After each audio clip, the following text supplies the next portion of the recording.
Su Xinya, the girl everyone in our class once admired, claimed she had dreamed of the apocalypse. In 10 days, she said, rain would fall for 3 years, the continents would disappear beneath an endless ocean, and only a handful of people would survive. She urged us to abandon college, destroy our admission letters, and use predatory loan apps to finance an enormous stockpile. In the class chat, everyone appeared to agree.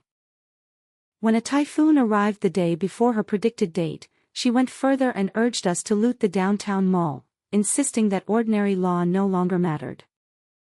Every classmate claimed to be trapped at home. Xinya then pretended that she had gone to the mall alone, although later evidence showed she had never left her apartment. By dawn on the date she had named, the storm had passed. The world had not ended. The only person left with reckless loans, a frozen payment account, and a complete record of her own fraud was Xinya. The phone vibrated wildly on the table, with 99+ messages popping up on the screen, all from Su Xinya spamming the class group chat. I instinctively swiped open the screen and saw the pinned voice message at the top. My hand trembled, and I almost dropped the phone on my face. The familiar, sickly sweet voice came through the receiver, the tail end of each word trembling just right, as if truly terrified by some dreadful revelation. Classmates, I had a dream last night. A very, very real dream. Su Xinya's voice paused for a moment. I could even imagine her expression right now, biting her lower lip, brows slightly furrowed, her almond-shaped eyes brimming with tears, looking pitifully into the phone's camera. I dreamed that 10 days later, on September 6th, the end of the world would come. It would rain for 3 whole years, never stopping. The entire earth would be submerged, and only a very few people would survive. The upper bunk creaked. My heart clenched suddenly. I dreamed that our entire class was dead. A buzzing started in my ears. You all don't believe me, right? But I'm begging you, just this once, believe me, okay? Su Xinya's voice was choked with tears. The group chat instantly erupted, with messages flooding in rapidly. No way, Xinya. That dream is too scary. Xinya, don't scare me. I just received my admission letter and was preparing to enroll at Tsinghua University. I believe everything Xinya says. I've felt something was off this year for a while now. As I read the messages, my throat tightened and cold sweat broke across my back. I had seen this scene before, in the previous timeline. On September 5th, one day before Xinya's predicted hour, torrential rain began. We stood at the Noah's Ark assembly point designated by Su Xinya, the top floor of that unfinished building on the west side of the city, soaking wet, like a bunch of fools. Su Xinya said it was the highest ground there, the safest.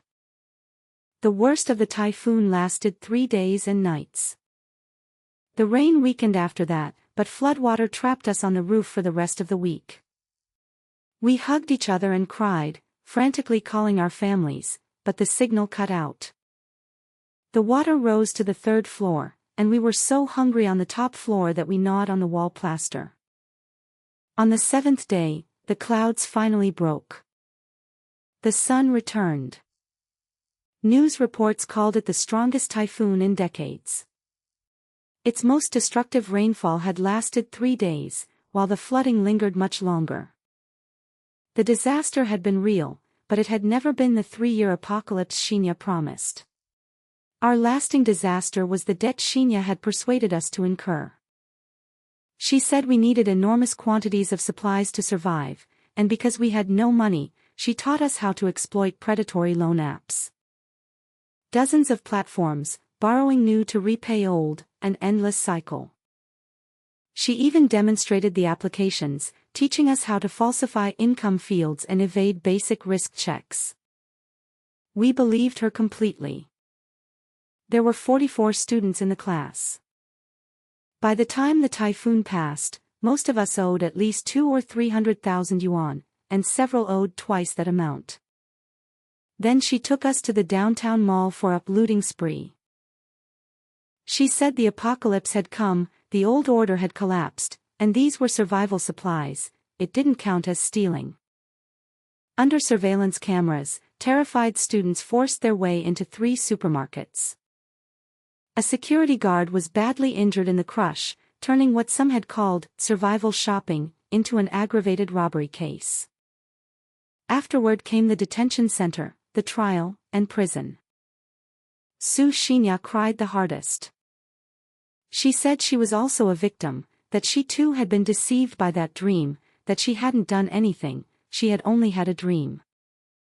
Her deleted messages could not be recovered in time, and she testified that we had acted on our own. Because she had stayed away from the stores and the surviving evidence against her was incomplete, she received a 2-year suspended sentence for lesser fraud and public order offenses. Those identified as organizers received sentences ranging from 10 to 15 years. I served the full term. The day I was released from prison was in the winter of 2041. I learned the trade of barbering in prison, and after getting out, I found a job at a small shop. One day, a customer came into the shop. It was a boy from the class next door back in the day. He recognized me, and during our casual chat, he inadvertently mentioned, "That Su Xinya from your class was unbelievable. She failed to reach the minimum score for a 4-year college while nearly everyone else entered a top national university. She resented all of you, so she invented the apocalypse to drag you down with her. Years later she admitted it while drunk, and the story spread through your old school." After the customer left, I vomited in the barbershop bathroom for half an hour. I stared at my reflection in the mirror, a 34-year-old face that looked 50, fingers damaged by years of shampoo and dye, and only one thought filled my mind. If I could do it all over again. If I could do it all over again. The phone buzzed again. I looked down and saw Su Xinya had posted a screenshot in the group chat. It was her college entrance examination score report, 286 points out of 750, far below the threshold for the universities most of our class would attend. Below it, she added a line, "I didn't do well on the exam, but it doesn't matter. The world is ending in 10 days anyway. Don't bother going to college, tear up your acceptance letters and join me in stockpiling supplies to survive." Then there was a link, "Need money urgently. No collateral required, instant approval." My nails dug into my palm, the pain bringing me back to my senses. I exited the group chat and opened the private messages. The earlier chat history on the restored phone was still there. The last message was sent by Su Xinya, dated August 27, 2026, at 11:47 p.m. "Suwen, you're the smartest. Help me analyze this. Do you think my dream was accurate? I'm so scared." At the time, I replied with a long voice message, comforting her for half an hour. Looking at this message again, I suddenly laughed. As I laughed, tears fell onto the screen. I typed, "Xinya, I believe you. I'm tearing up my Tsinghua admission letter right now and joining you." Sent. I locked the screen. I placed my phone face down on the table and took a deep breath. Time had turned back. For the first time in 15 years, the future belonged to me again. This time, I was not going anywhere. I would sit back and watch Su Xinya perform. I would watch her talk herself into trouble. The group chat had descended into chaos. The moment my message saying I had torn up my admission letter appeared, more than 100 new chat messages flooded the screen. I swiped the screen, watching familiar names pop up one by one. I tore it up. What's Peking University compared to my life? Just finished tearing them up and scattered them in the living room. My mom called me crazy, but I couldn't be bothered to explain. She'll understand when the apocalypse comes. Shinya, send us a stockpiling list. Let's buy according to the list so we don't miss anything. Yes, Shinya, you take charge, we'll all follow your lead. Shinya replied with a shy emoji, followed by a 59-second voice message. I clicked to listen. Oh, don't be like this, I'm also panicking. It's my first time encountering something like this too. But I saw some key information in my dream, we need to prepare quickly. Still with that pretentious, affected tone. Clearly orchestrating others' deaths, yet putting on the facade of, I'm just a poor soul swept along by fate. I was feeling nauseated listening to it when a message popped up at the top of my phone. Shen Suan, did you get the private message? Sender, Chen Meng. My heart skipped a beat.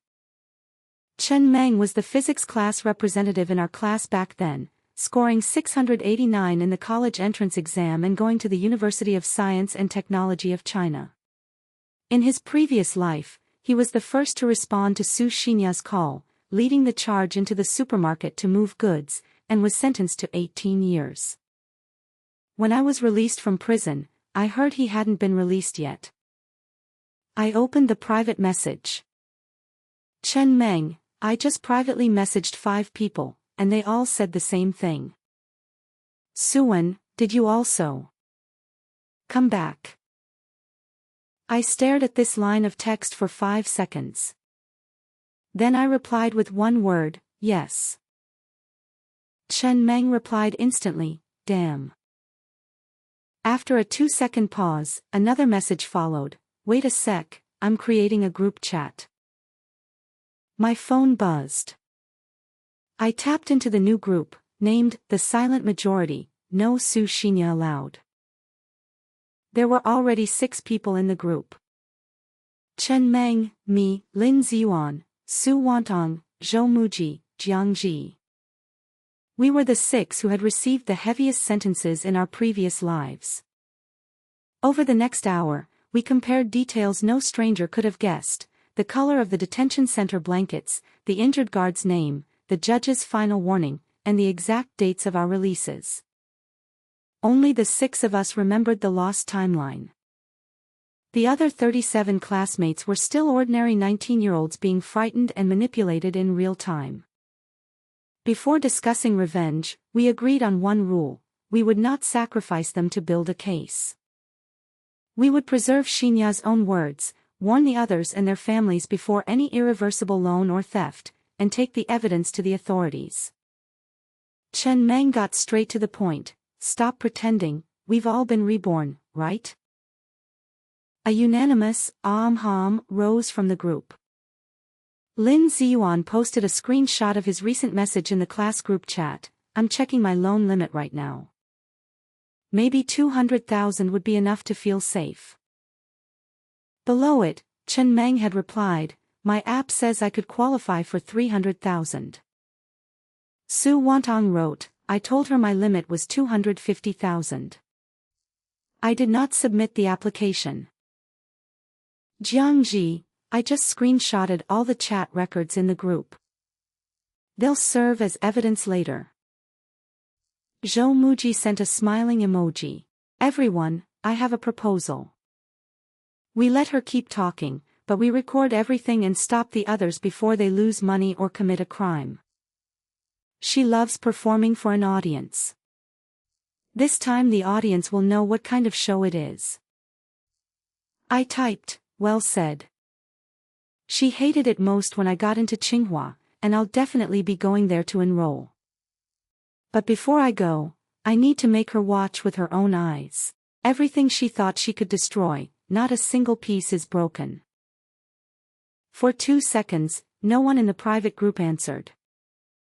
Then Chen Meng sent a string of characters, so large they filled the entire screen. Su Wantong, Shen Suan, you weren't like this in your past life. I replied, in my previous life, I was gentle and trusting, and ended up washing people's hair in prison for 15 years. Not this time. I put my phone down and reopened the class group chat.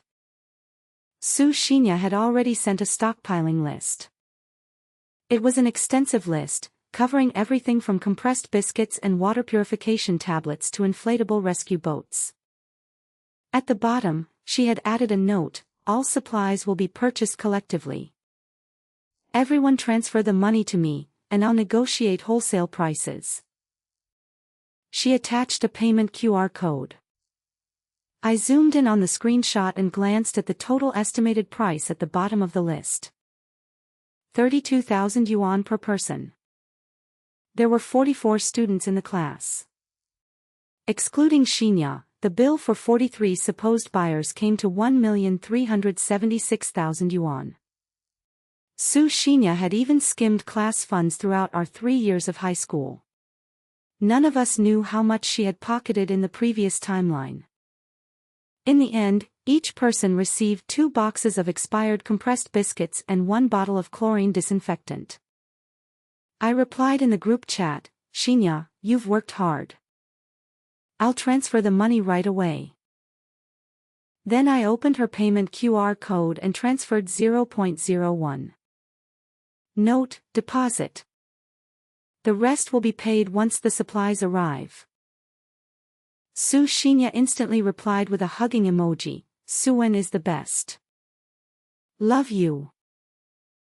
I stared at that emoji and smiled. In my past life, I was tricked out of my first sum of money by her "pay the deposit first" tactic. Then, step by step, I sank deeper and deeper. This time, 0.01 yuan was the deposit. The rest? She could ask for it from prison. The class group chat was as lively as a New Year celebration over the next few days.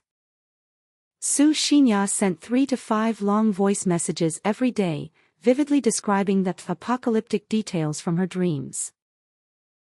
Today she said the floodwater had risen to the utility poles, tomorrow she claimed someone was beaten to death while fighting for supplies in the flood, and the day after, she dreamed that our entire class was huddled on the rooftop of an unfinished building, crying bitterly, a scene she described as particularly moving. Dozens of replies followed each voice message. "Shinya, you're amazing. This dream feels so real. I'm already crying. Shinya, did anyone rescue us in your dream? I've already burned my admission letter and flushed the ashes down the toilet, there's no turning back now." As I scrolled through these messages, I suddenly remembered my past life. Back then, we truly believed. Believed to the point of madness. Some withdrew their entire family's savings meant for tuition and gave it to Su Shinya, others had fierce arguments with their parents and moved out to prepare for the apocalypse, and some even pawned their ID cards to online lending platforms. And what about Su Shinya? Every day in the group chat, she posted another ambiguous prophecy, contradicting one detail with the next while remaining vague enough to retreat. If one happened to be right, her admirers called it proof of special insight. If it was wrong, she said, "Dreams are only dreams. Please don't be hard on me, I'm frightened too." A foolproof business. I sent a message in the silent majority group. She sent another voice message today. She said she dreamed that on the 12th day of the apocalypse, there would be a wave of robberies, and we should prepare weapons in advance. Chen Meng replied, "Weapons?" Did she send another link? I clicked to check, she did. A military shovel on an online marketplace, with a referral link.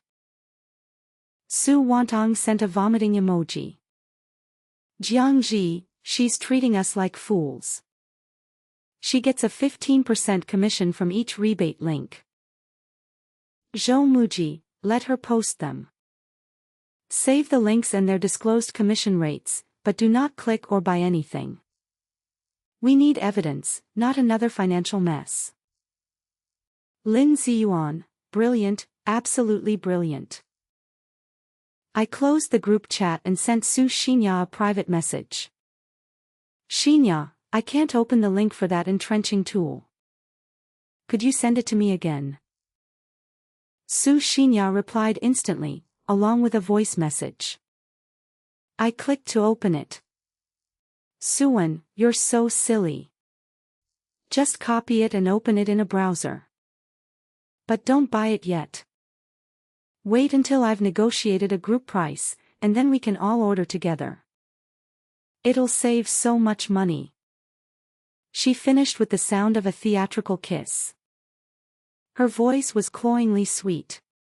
I replied with a "okay" sticker and sent a screenshot to the silent majority. Chen Meng, she doesn't even let the rebates slip away. She's making money off you while also taking the rebates. Eating from both ends. Su Wantong, I just did the math. There are 43 potential buyers.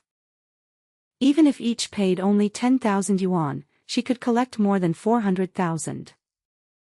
Then there are referral commissions, payments from loan platforms, and whatever she might skim from the supply orders.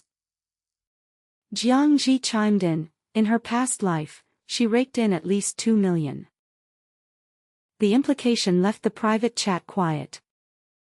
Lin Ziyuan sent a message, his tone flat, so in the previous timeline, we lost between 10 and 18 years while she kept the money and rebuilt her life. Chen Meng, where's she going to enjoy herself in this life?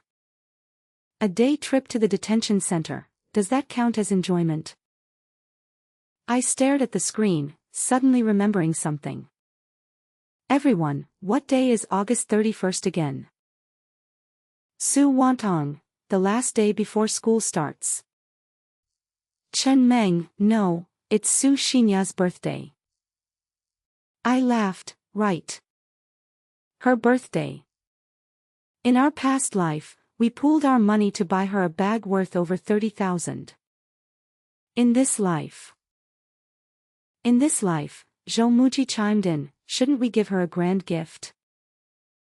The group chat started flooding with messages again. I locked my phone and fell back onto the bed, staring up at the ceiling. The ceiling was the same one I remembered from my previous life. The tiny north-facing studio cost 800 yuan a month and became bitterly cold in winter. But at least I was clean from head to toe. No debt collection calls, no handcuff marks, no lingering smell of disinfectant from prison.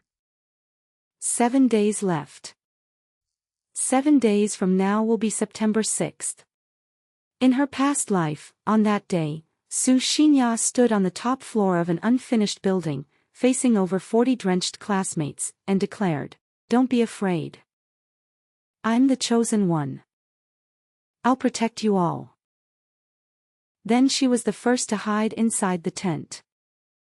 The tent was one she had bought herself. The most expensive model, waterproof and windproof, stuffed with snacks and power banks. Meanwhile, the 40 of us were squeezed outside in the rain, gnawing on expired compressed biscuits. During the years I had spent washing customers' hair at a barber shop, I had learned that some people would not understand the harm they caused until they faced its consequences themselves. The phone vibrated again. Su Xinya sent a new message in the group, with a location tag.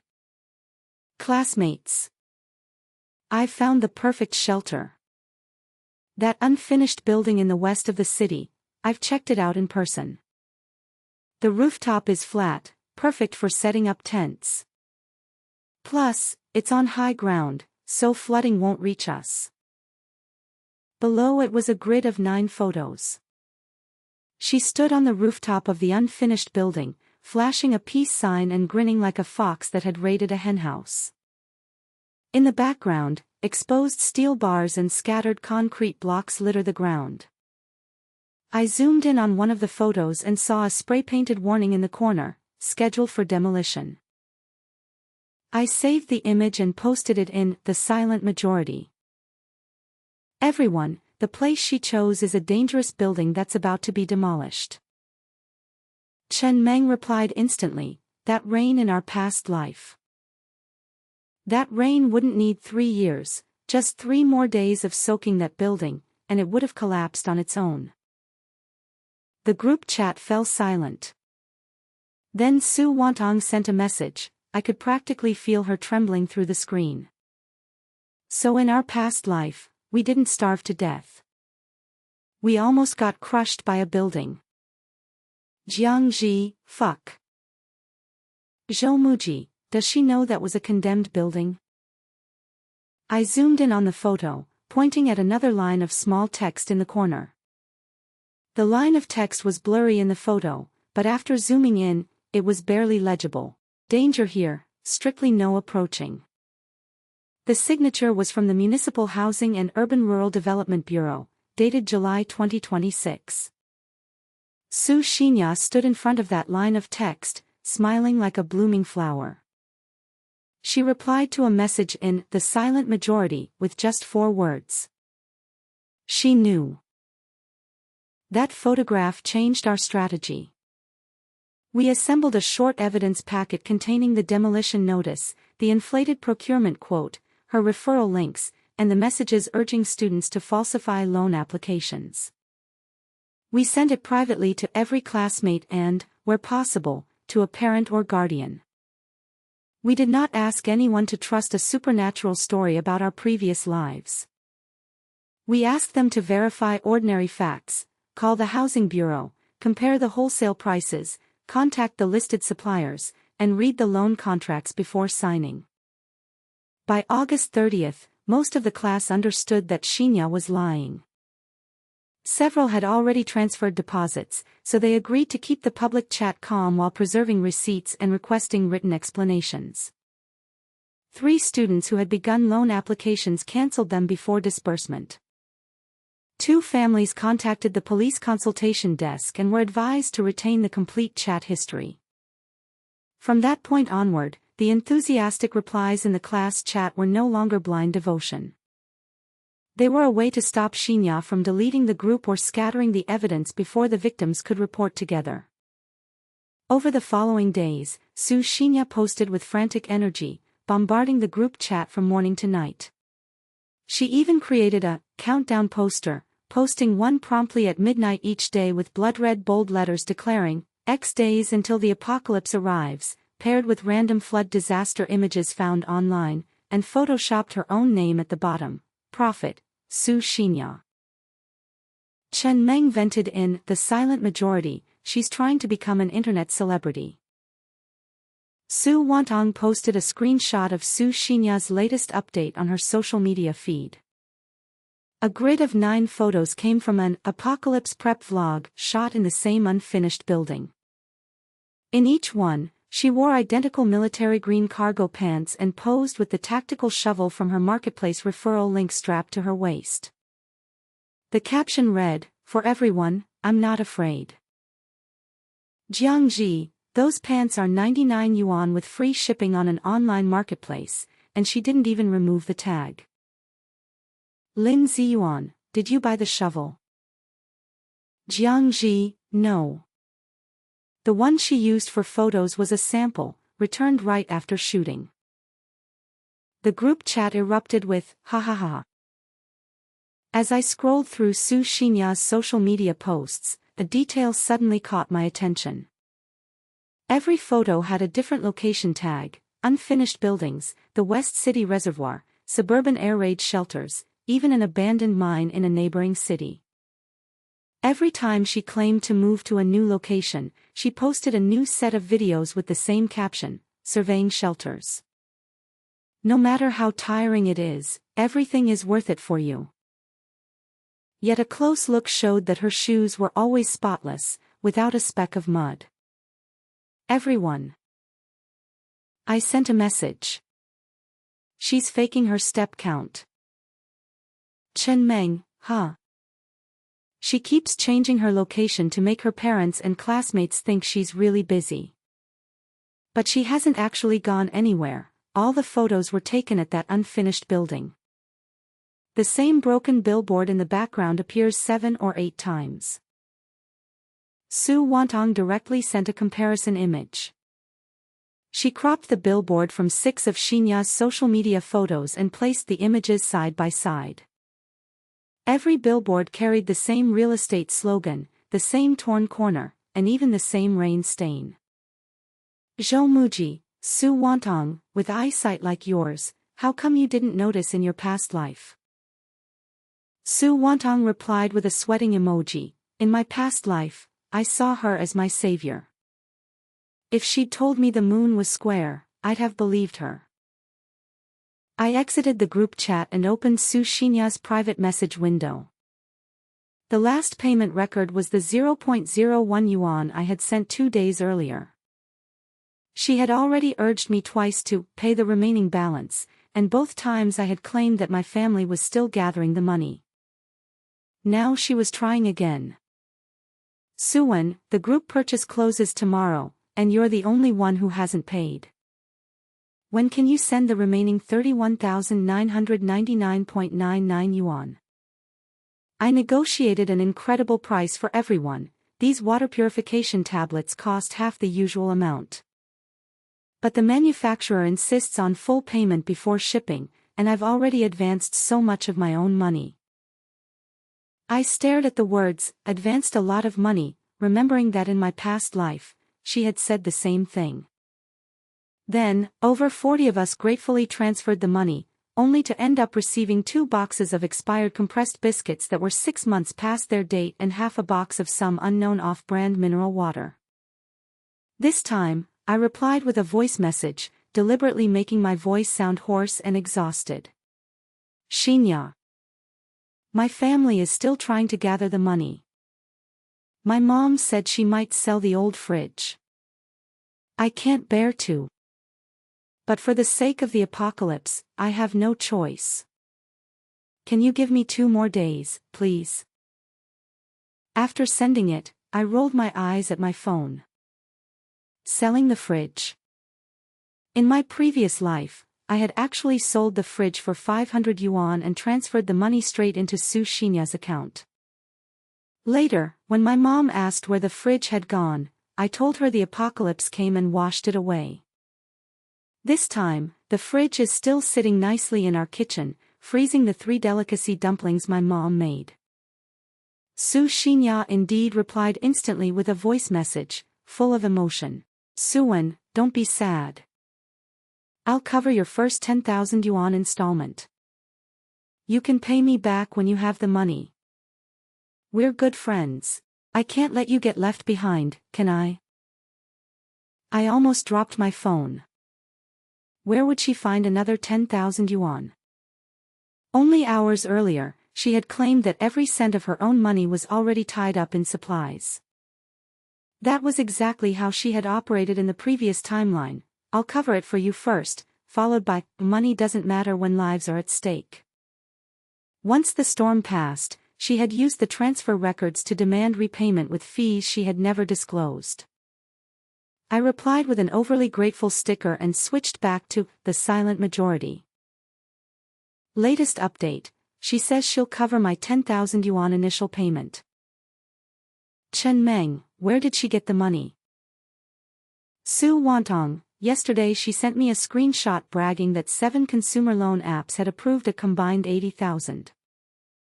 I saved her original message, but none of us should contact a lender or try to access her accounts. Zhou Muji, then we rely only on what she voluntarily sent or posted. Jiang Ji, she never actually intended to cover the cost. She was just paying lip service. Later, when the order deadline passes, she'll say, oh no, the manufacturer closed orders, there's nothing I could do, and then shift the blame to Suwen, claiming Suwen held everyone back. The whole class would end up blaming Suwen. No one replied until Lin Ziyuan broke the pause. Lin Ziyuan sent a message, then we document the offer and ask for the invoice. No one sends another cent.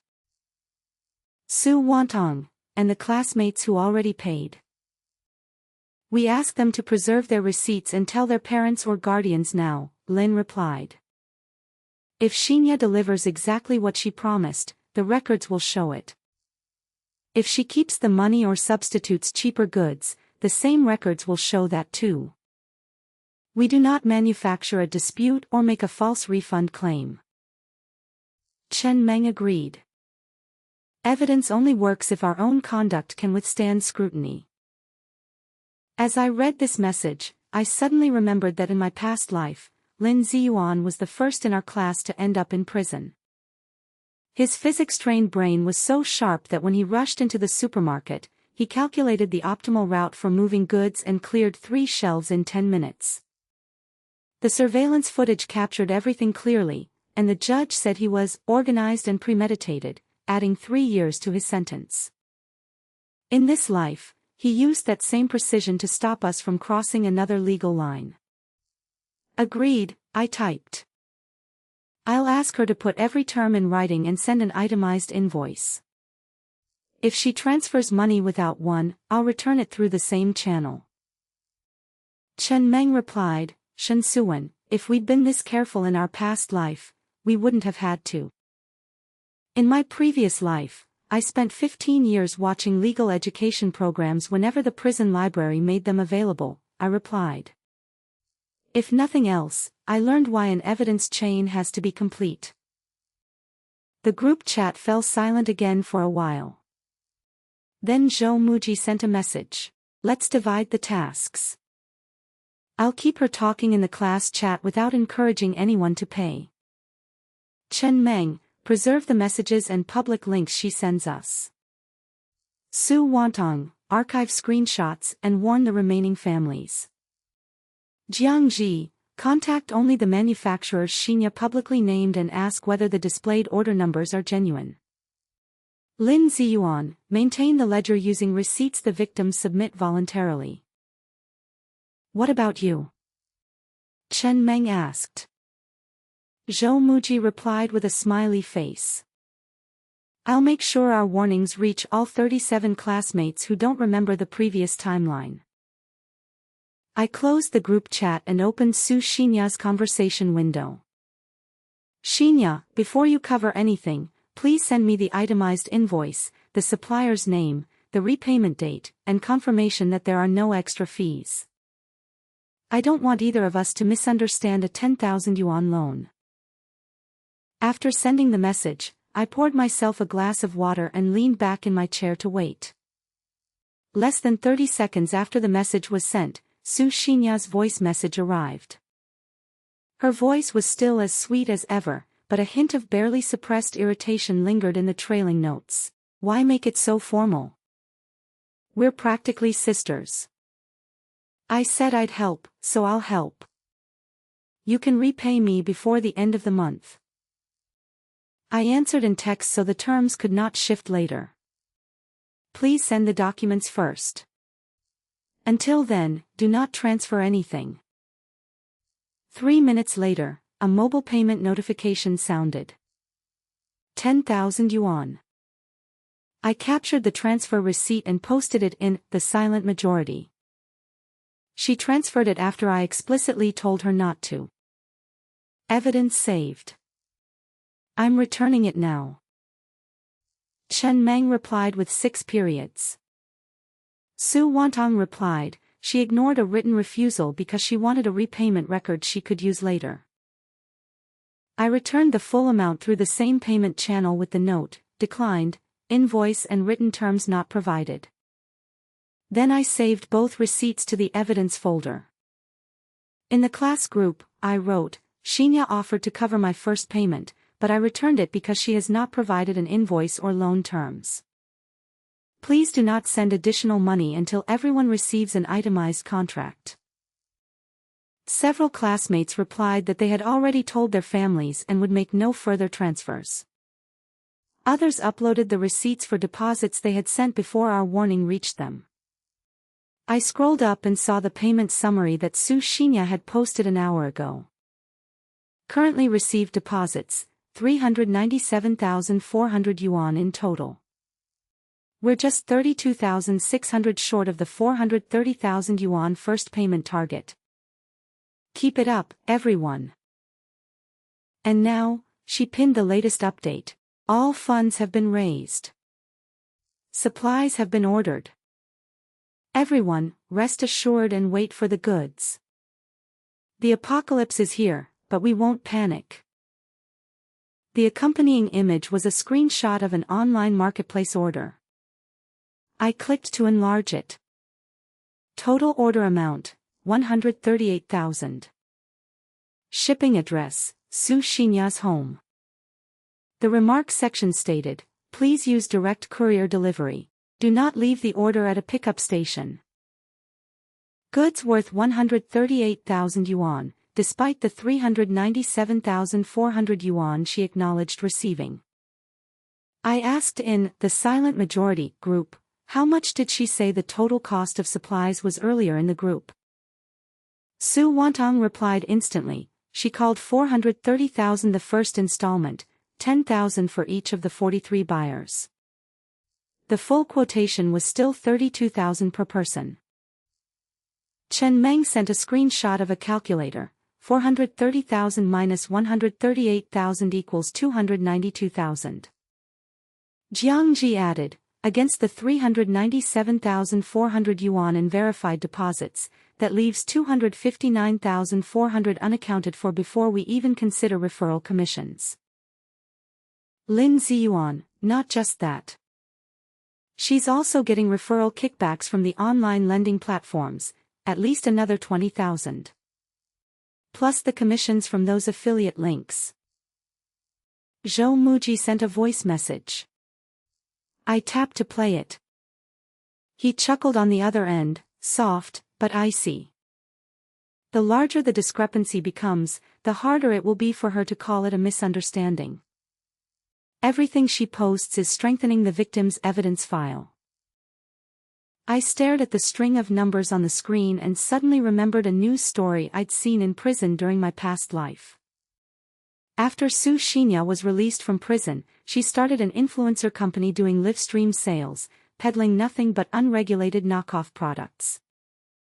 When a reporter interviewed her and asked how she viewed what happened back then, she said, "Oh, those were all misunderstandings, I was a victim too. I was also badly deceived by that dream.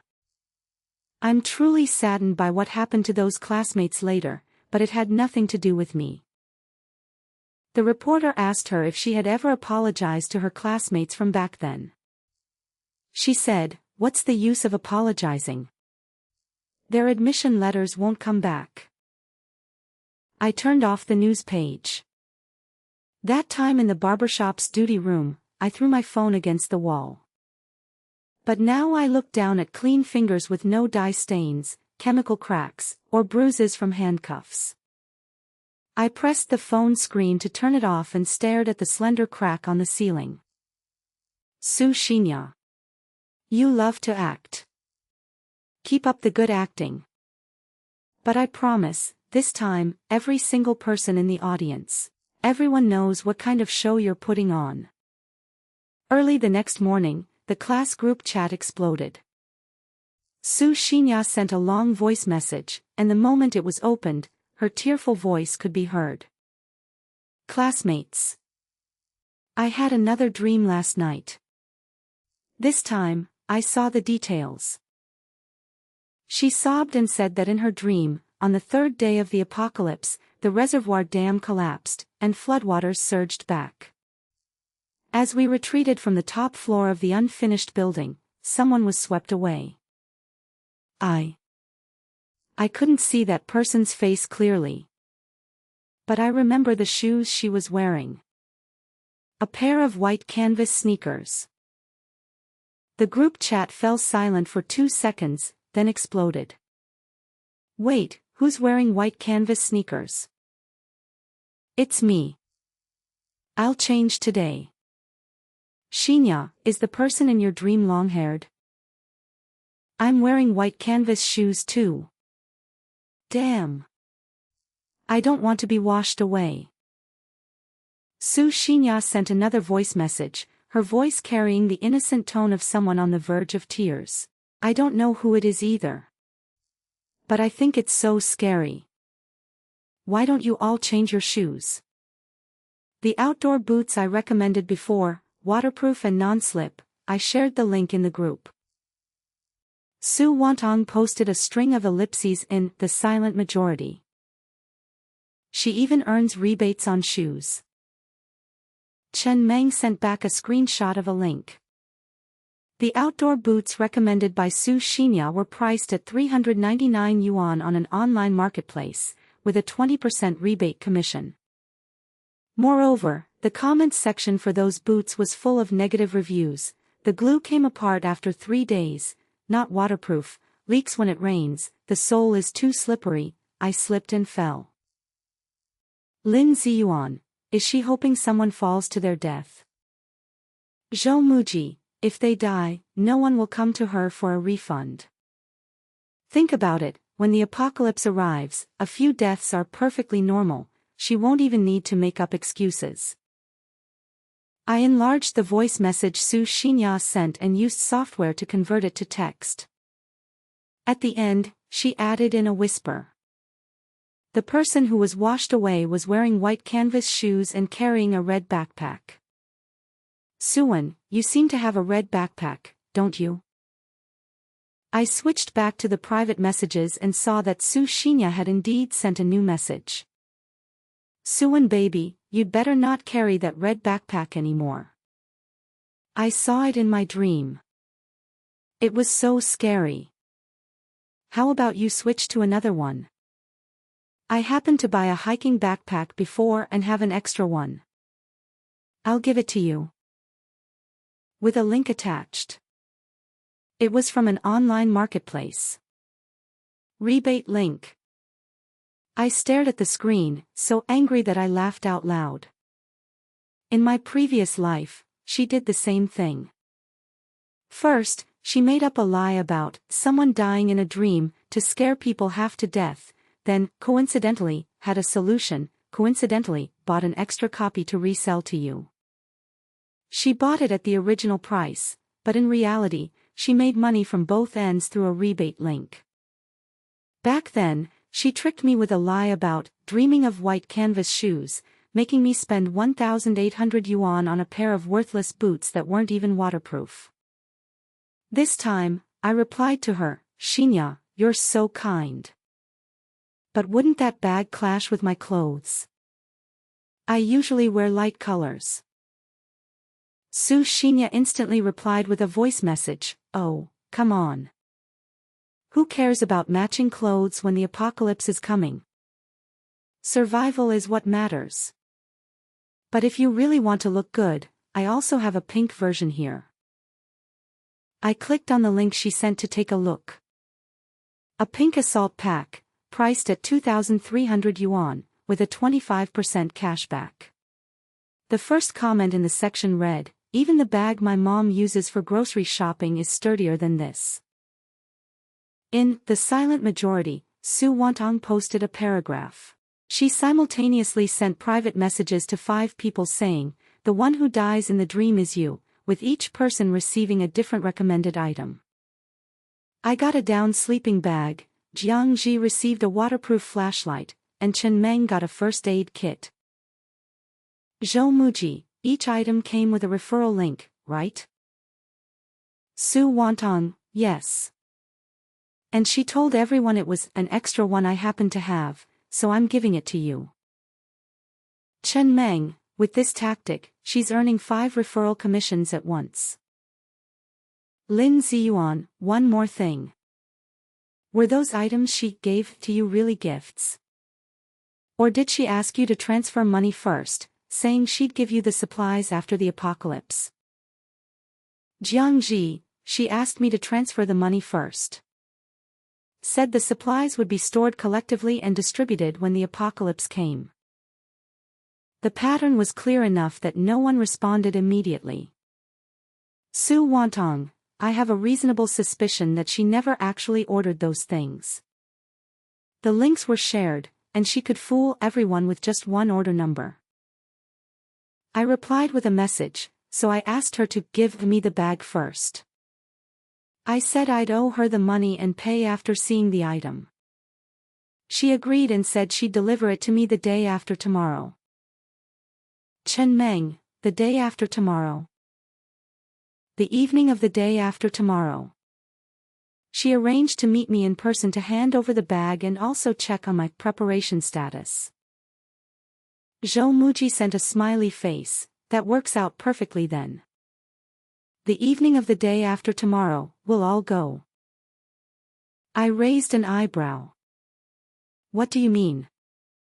Zhou Muji, I also received her private message.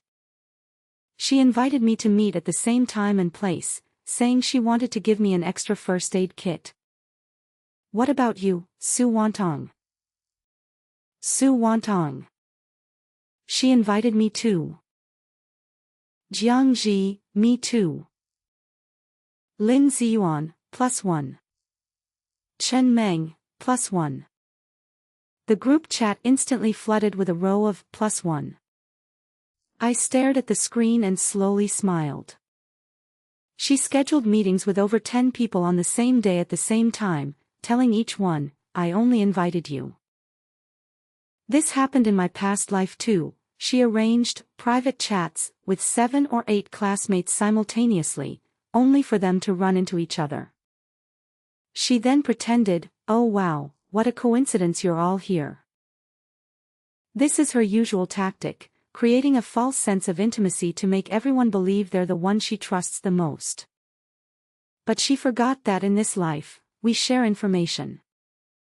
Su Wantong, then let's go. Let's see what she's up to. Jiangji, I'll start the recording first. Lin Ziyuan, I'll record my own conversation on my phone and preserve the original file.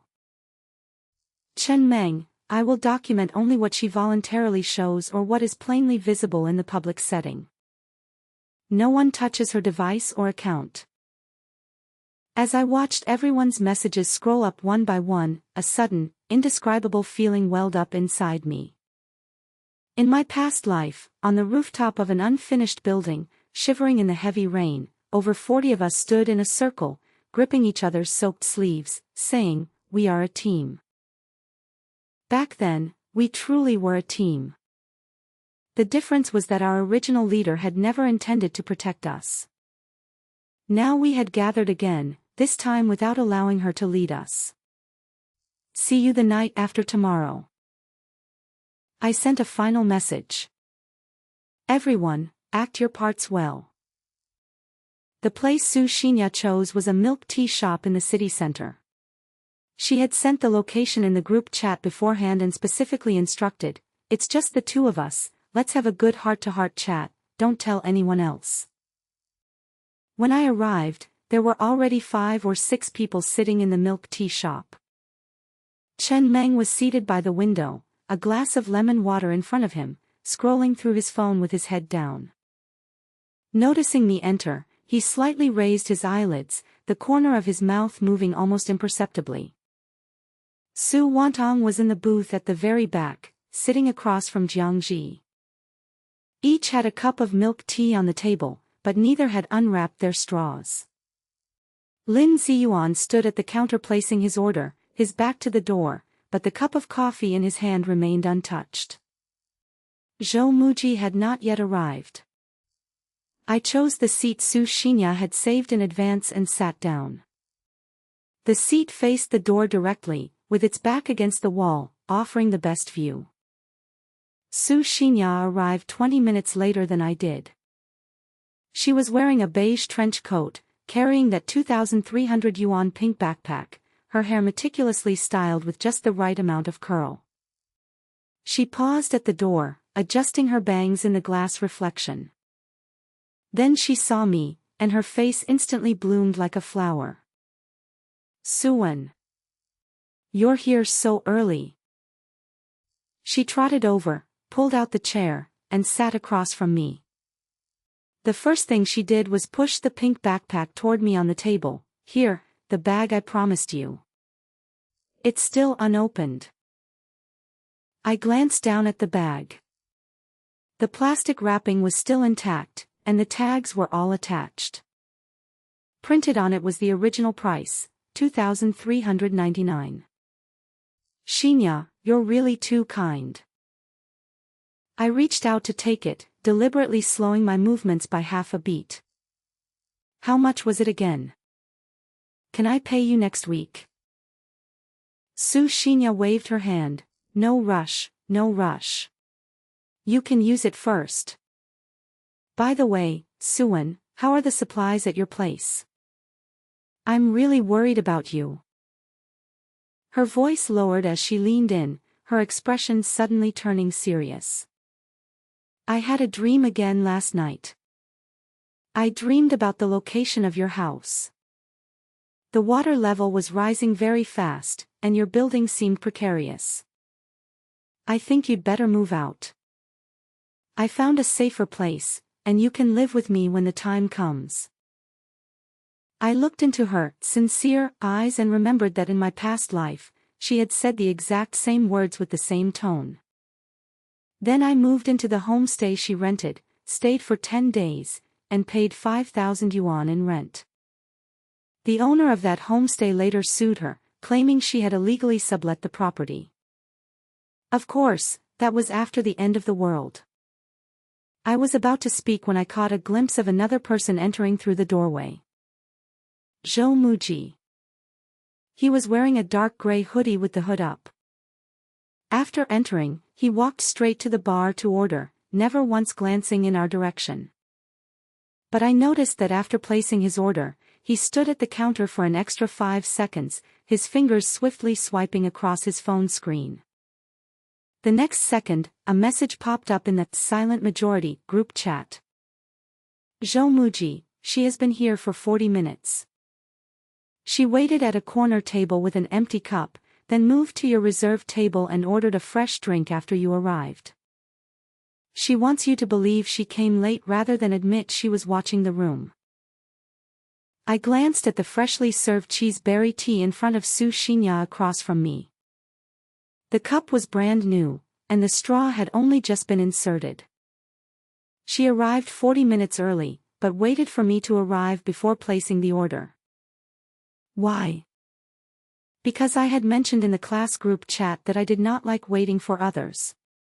She knew, so she arrived early, but didn't tell me, insisting on making me think she had just arrived. Every gesture had been calculated. I withdrew my gaze and continued listening to her ramble about those new details from the dream. She said this time the dream was clearer, revealing the exact time of the apocalypse, September 6th at 8:47 in the morning. She also said that at that moment there would be a loud bang, the sky would crack open, and water would pour down. I nodded, putting on a solemn expression, and sent a message to the silent majority under the table. She said September 6th at 8:47 a.m. Precise to the minute. Chen Meng replied instantly, then shall we send her a congratulatory message at 8:48 a.m. on September 6th? Su Wantong, congratulations on your successful prediction. Jiang Ji, add a fireworks emoji. Zhou Muji, I suggest adding a screenshot of her overdue debt. I almost burst out laughing, so I quickly picked up the glass of lemonade in front of me and took a sip. Su Xinya was still speaking. She went from the horrors of the apocalypse to how much she pities us, then from how she's been running around for everyone to how she hasn't had a good night's sleep in ages. Every sentence was accompanied by perfectly timed sobs and meaningful glances, as if she were a saint carrying the weight of the world. But what she didn't know was that I could see her phone screen light up on the corner of the table just by glancing down. 2 messages popped up in the notification bar. One was from Chen Meng, Xinya, could you conveniently send the bag to me tomorrow? The other was from Su Wantong, Xinya, do you still have that first aid kit in stock? She had sent private messages to everyone at the same time. And I sat in front of her, yet she still had to put on an act of, I'm only close to you. I set down my cup, finally waiting for her to finish. Xinya, you've worked hard. Truly.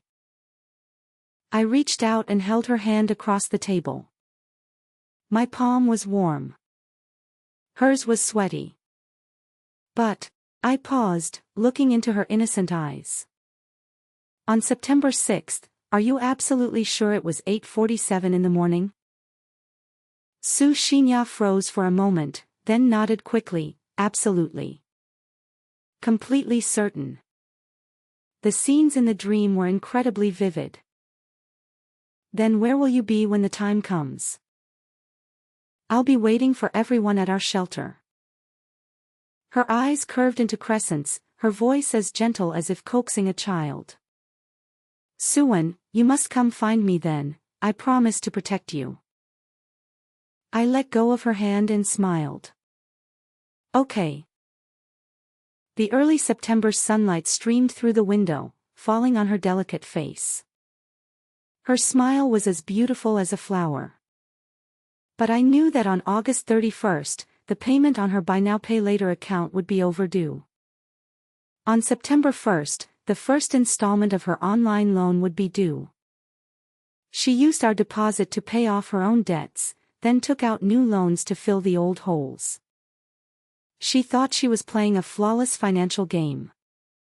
But she didn't know that with every transfer she made, every link she sent, and every deposit she received, another screenshot would appear in my phone's folder. Among the silent majority, Lin Ziyuan sent his final message. Everything is ready. We only need her to make the next move. I locked the screen, picked up my lemonade, and raised my glass toward the beautiful face across from me. Xinya, the apocalypse is here. Let's survive together. Over the next few days, Su Xinya's activity in the class group chat reached its peak. She was updating her Doomsday prep progress almost hourly, posting things like, supplies arrived, unboxing and inspecting, reinforced the doors and windows at the shelter again today, and negotiated a better price with the supplier and ordered more water purification tablets. Each update was accompanied by polished photos and edited short videos, always followed by a row of flattering comments. But in the silent majority group, our morning routine was to verify every claim Xinya posted. Su Wantong posted a screenshot of her unboxing video yesterday. In the video, she had over a dozen cardboard boxes in front of her, and she was cutting them open one by one with a box cutter, her face full of reverence. But after Su Wantong enlarged the screenshot, she noticed that the shipping labels on those boxes were all from the same day and the same courier station, and 4 of the boxes had identical tracking numbers. Film the same box 4 times, then cut it in from different angles.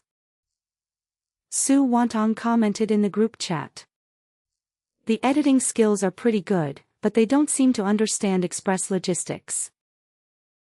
Jiang Ji was responsible for monitoring Su Xinya's social media accounts. She noticed Su Xinya had posted 3 social media feeds with different locations on the same day. In the morning, she was at an unfinished building in the west of the city, reinforcing doors and windows. At noon, she was at a suburban air raid shelter, conducting ventilation checks. In the afternoon, she was at a downtown supermarket for final shopping. Yet, in all 3 photos, she was wearing the same t-shirt, with the curve of her bangs perfectly identical. Running to 3 places in one day without even breaking a sweat. Is she teleporting? Chen Meng then compiled all the messages she had posted in the group chat containing links. From August 27th to that day, Xinya had shared 37 referral links covering backpacks, entrenching tools, water purification tablets, compressed biscuits, outdoor boots, emergency lights, first aid kits, waterproof bags, and signal flares. If everyone bought what she recommended, the disclosed commission rates show that she could collect more than 23,000 yuan in referral fees. Chen Meng threw out a spreadsheet. Zhou Muji, that's not counting the deposits she received directly. Lin Ziyuan, I've compiled the deposit ledger. 39 of the 43 potential buyers transferred something before we could warn them, for a total of 397,400 yuan. The order she displayed cost 138,000, and even a generous wholesale estimate for everything promised would not exceed 150,000.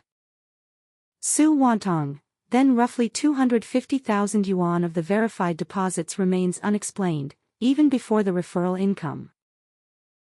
The figure sobered everyone. Chen Meng, I'm really curious about one thing. She transferred all that money to her own bank card, right? Isn't she afraid we'd investigate? Lin Ziyuan replied, she is. That's why she routed the deposits through a dormant bank card her cousin had lent her for what was supposed to be one legitimate group purchase. She thought no one would question the account holder. I stared at the words on the screen and couldn't help but frown. Her cousin. Right. Xinya's cousin is a kindergarten teacher in their hometown. The cousin let Xinya use a dormant bank card for what she was told would be a single-class purchase. She did not know Xinya planned to route hundreds of thousands through it. One of our parents contacted the cousin with copies of Xinya's public payment instructions, and the cousin agreed to speak directly with the bank. Jiangji sent a thumbs-up emoji. Good. That protects her cousin and the victims without anyone touching private banking data. Lin Ziyuan replied, exactly. We only passed on material Xinya had posted herself. The cousin can verify the account from her side and decide what to report. I scrolled up through the chat history. Only a few days had passed since time turned back, yet everyone in the group had a task. Su Wantong archived Xinya's public posts, Jiang Ji compared the prices and suppliers Xinya named, Chen Meng preserved the loan solicitations she sent us, Lin Ziyuan maintained the victim's deposit ledger, and Zhou Muji played the most fervent admirer in the class chat so she would keep explaining her plan in writing. As for me, I was responsible for appearing to be the easiest target. I delayed every payment, saved every link without buying from it, and played the frightened follower whenever she pressed me. She kept treating me as the easiest person in the class to manipulate.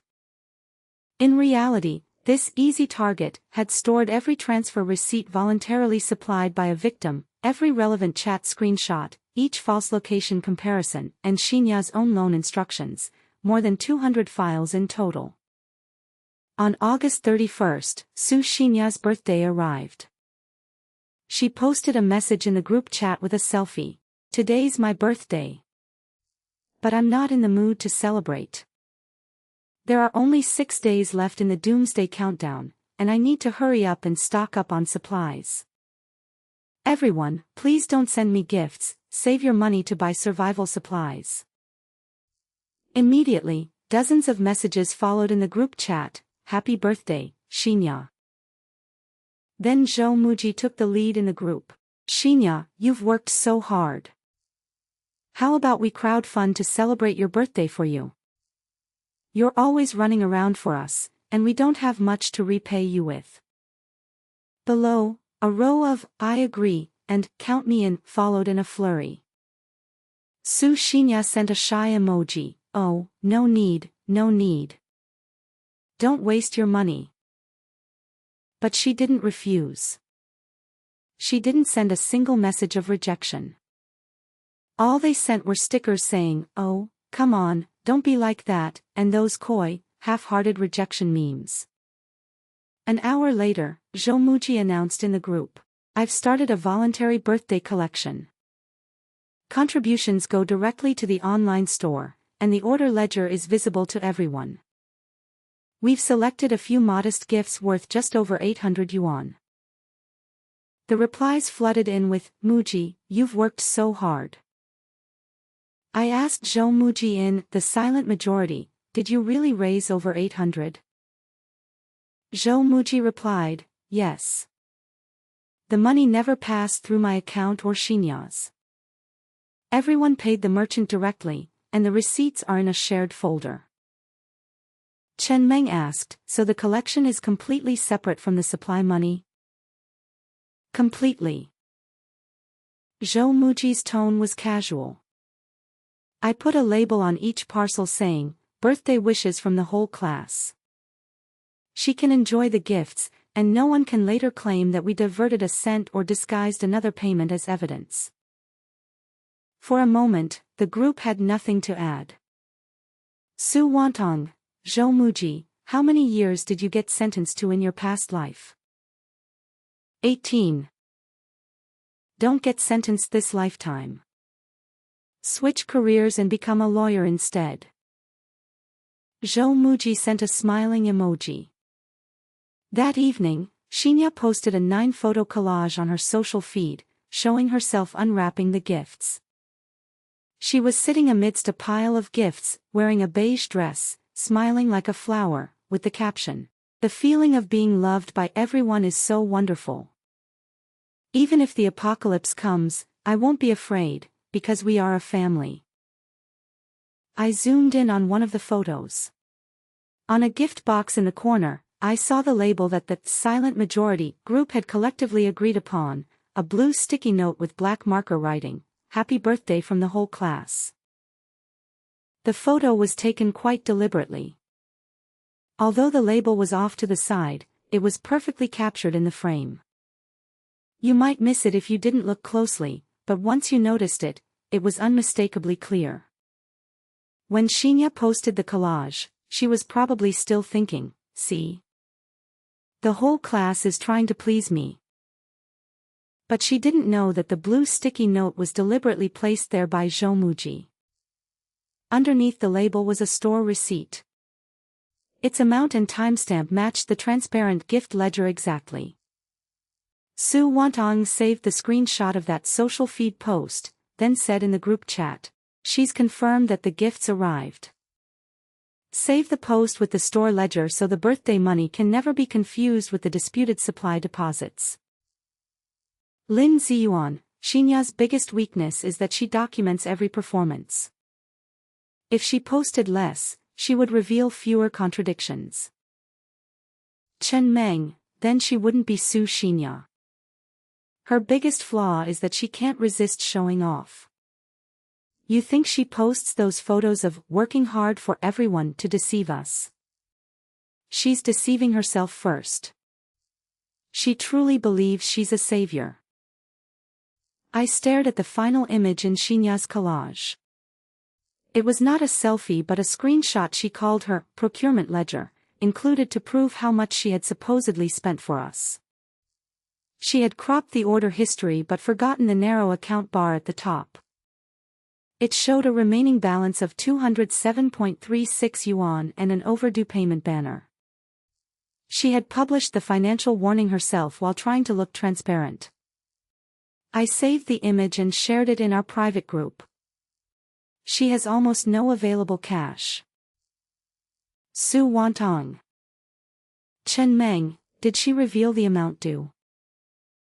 Jiang Ji, in yesterday's screen recording. 23,000 yuan, due tomorrow. Lin Ziyuan, what about the online loans? Chen Meng, she told us in voice messages that 6 loan apps approved a total of 84,000 yuan. The first repayment she mentioned is 4,300 tomorrow. Her own screenshot shows only 207.36 available. Zhou Muji sent a message, his tone very flat, so she will do 2 things tomorrow.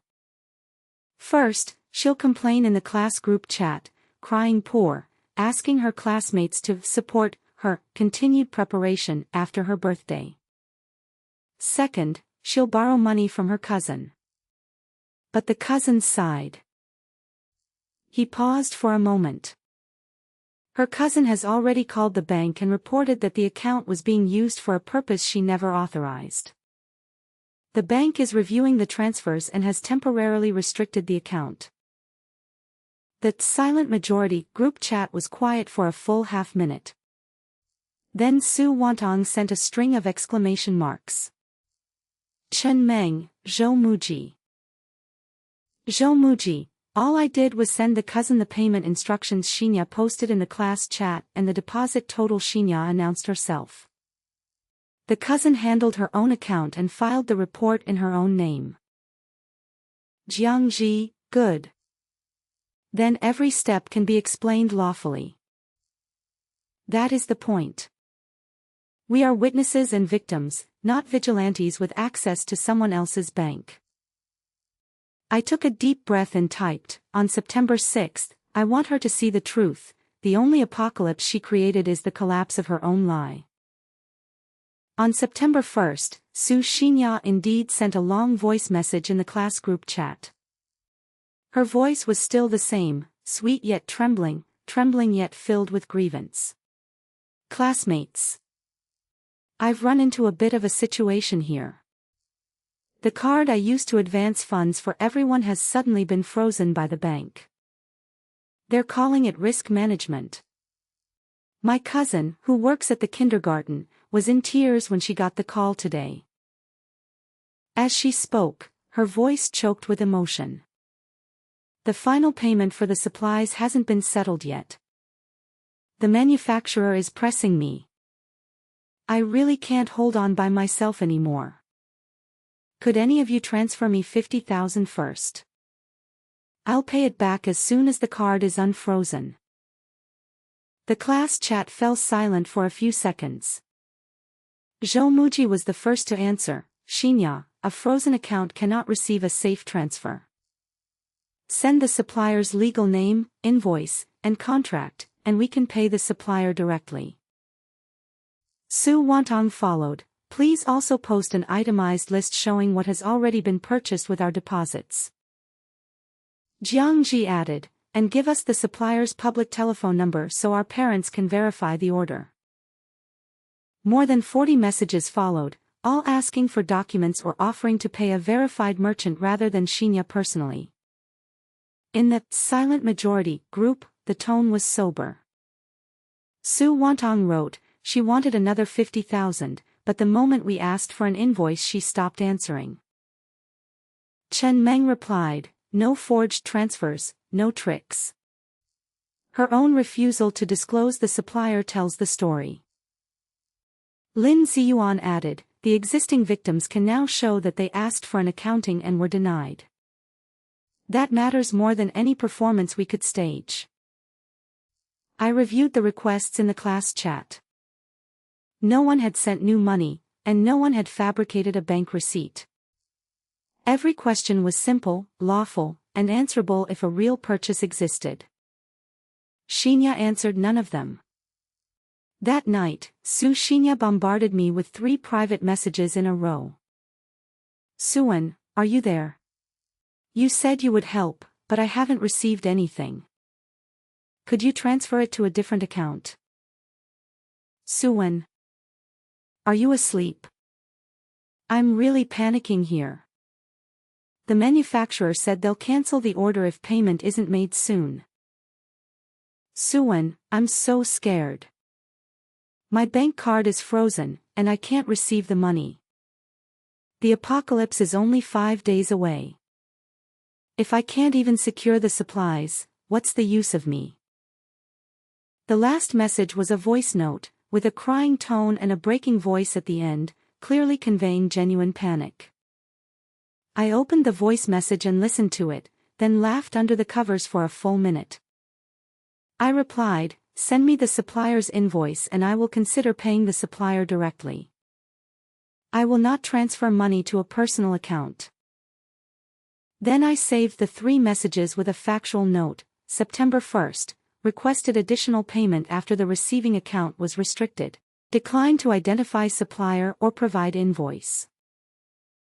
The legal education programs I had watched during my previous life had taught me one useful habit: record facts, not diagnoses or speculation. On September 2nd, the payment on Xinya's personal Buy Now Pay Later account became overdue. The debt belonged to her regardless of the separate account she had used to receive class deposits. Collection calls began to reach her. She posted a message in the class group saying, my phone has been getting a lot of spam calls lately. Everyone be careful, accompanied by a screenshot of blocked numbers. At the bottom, she had failed to crop out a banner reading, Consumer Finance Payment Overdue. Please repay promptly. Su Wantong enlarged the public screenshot and posted it to the silent majority. She covered the callers' names but forgot the banner. On September 3rd, the first phase of debt collection by the online lending platform officially began. Su Xinya began to intermittently disappear from the group chat.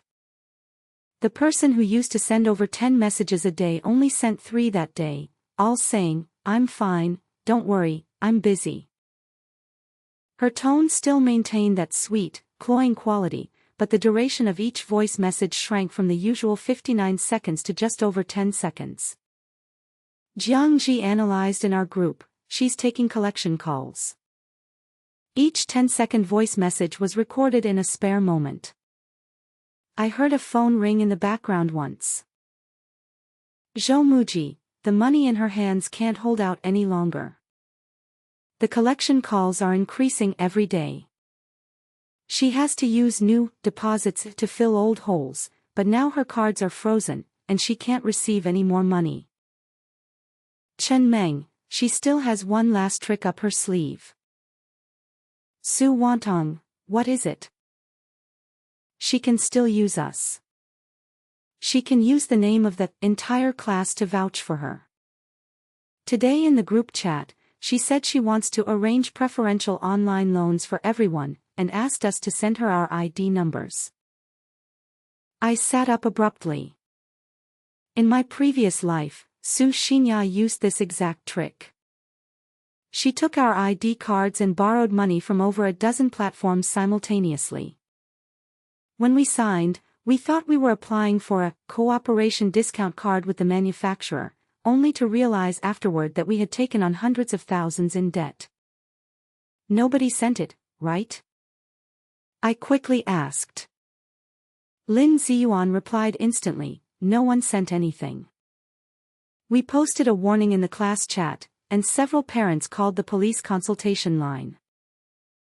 Su Wantong added, I asked her to explain why a supplier needed our identity documents.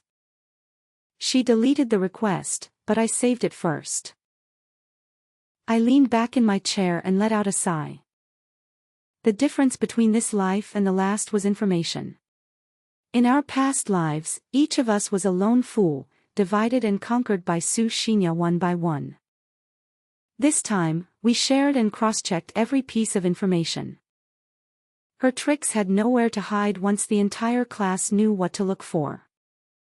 On September 4th, Su Xinya posted a moment on her social media. The caption was a single line, I know some people don't believe me. That's okay. When September 6th comes, you'll understand. The accompanying image was a selfie from the top floor of the unfinished building. She stood with her back to the camera and her arms outstretched, the wind lifting her hair as if she were a prophet welcoming the apocalypse. I took a screenshot of this image and posted it to the silent majority. Zhou Muji glanced at it and said, I passed by that spot she posed at a couple of days ago. There were caution tapes around the unfinished building with a sign saying, demolition imminent, keep away. Chen Meng, she climbed over the wall to get in. Lin Ziyuan, climbing over the wall. Illegal entry into a restricted area. This photo could add another charge to her list. Su Wantong, someone commented under this post, Xinya, ignore those who doubt you. She posted it herself, using a burner account. Jiang Ji.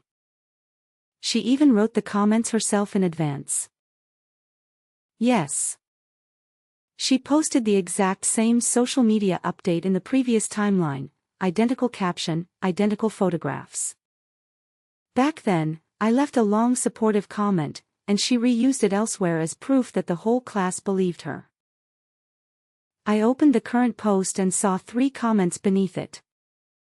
2 were from other classmates saying, Go Xinya.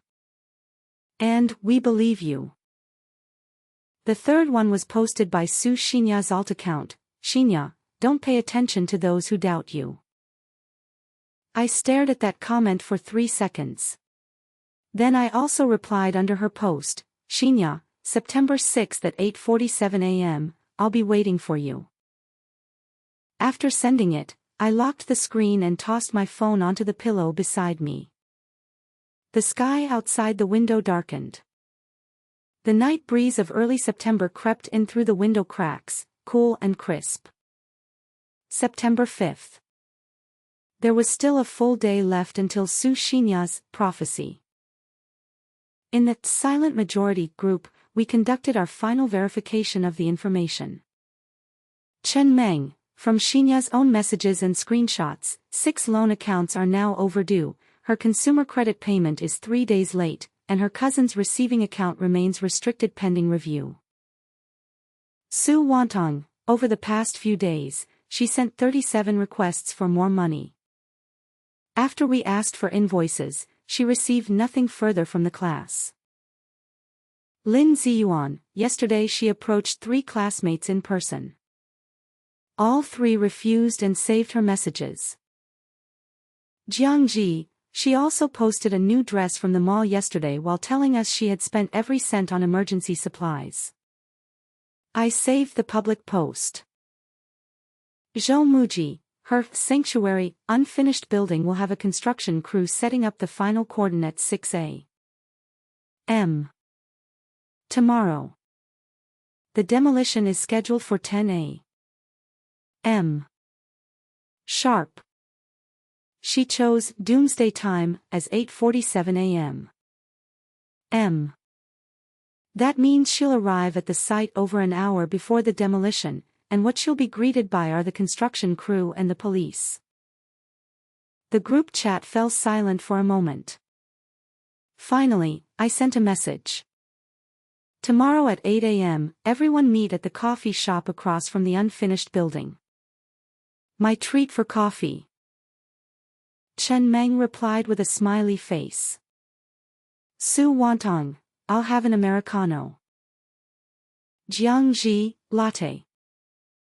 Lin Ziyuan, just a glass of iced water will do. Zhou Muji, my treat. The one tomorrow is on me. On the morning of September 5th, the typhoon's outer bands arrived as forecast. Raindrops pattered against the window, like someone pouring water from the sky. My phone buzzed on the bedside table. I reached for it and saw Su Xinya had sent a voice message in the group chat. When I played it, her voice trembled with a mix of excitement and panic. It's coming. It's really coming. Just like in my dream. Everyone, get ready, the water's about to rise. I rolled over and pulled the blanket tighter around me. It was indeed raining, but that was just the typhoon passing through, as the weather forecast had predicted for the past week. News reports had explained for days that the 9th typhoon of the year was moving north, bringing heavy regional rain, and residents had been advised to stay indoors. Su Xinya took that ordinary typhoon as the fulfillment of her Doomsday prophecy. The public chat filled with alarmed messages, but by then every classmate had received our evidence packet. Most were documenting Xinya's reaction. A few were still frightened despite knowing that her claims did not add up. In the silent majority, we simply noted that the rain had arrived a day before her exact prediction.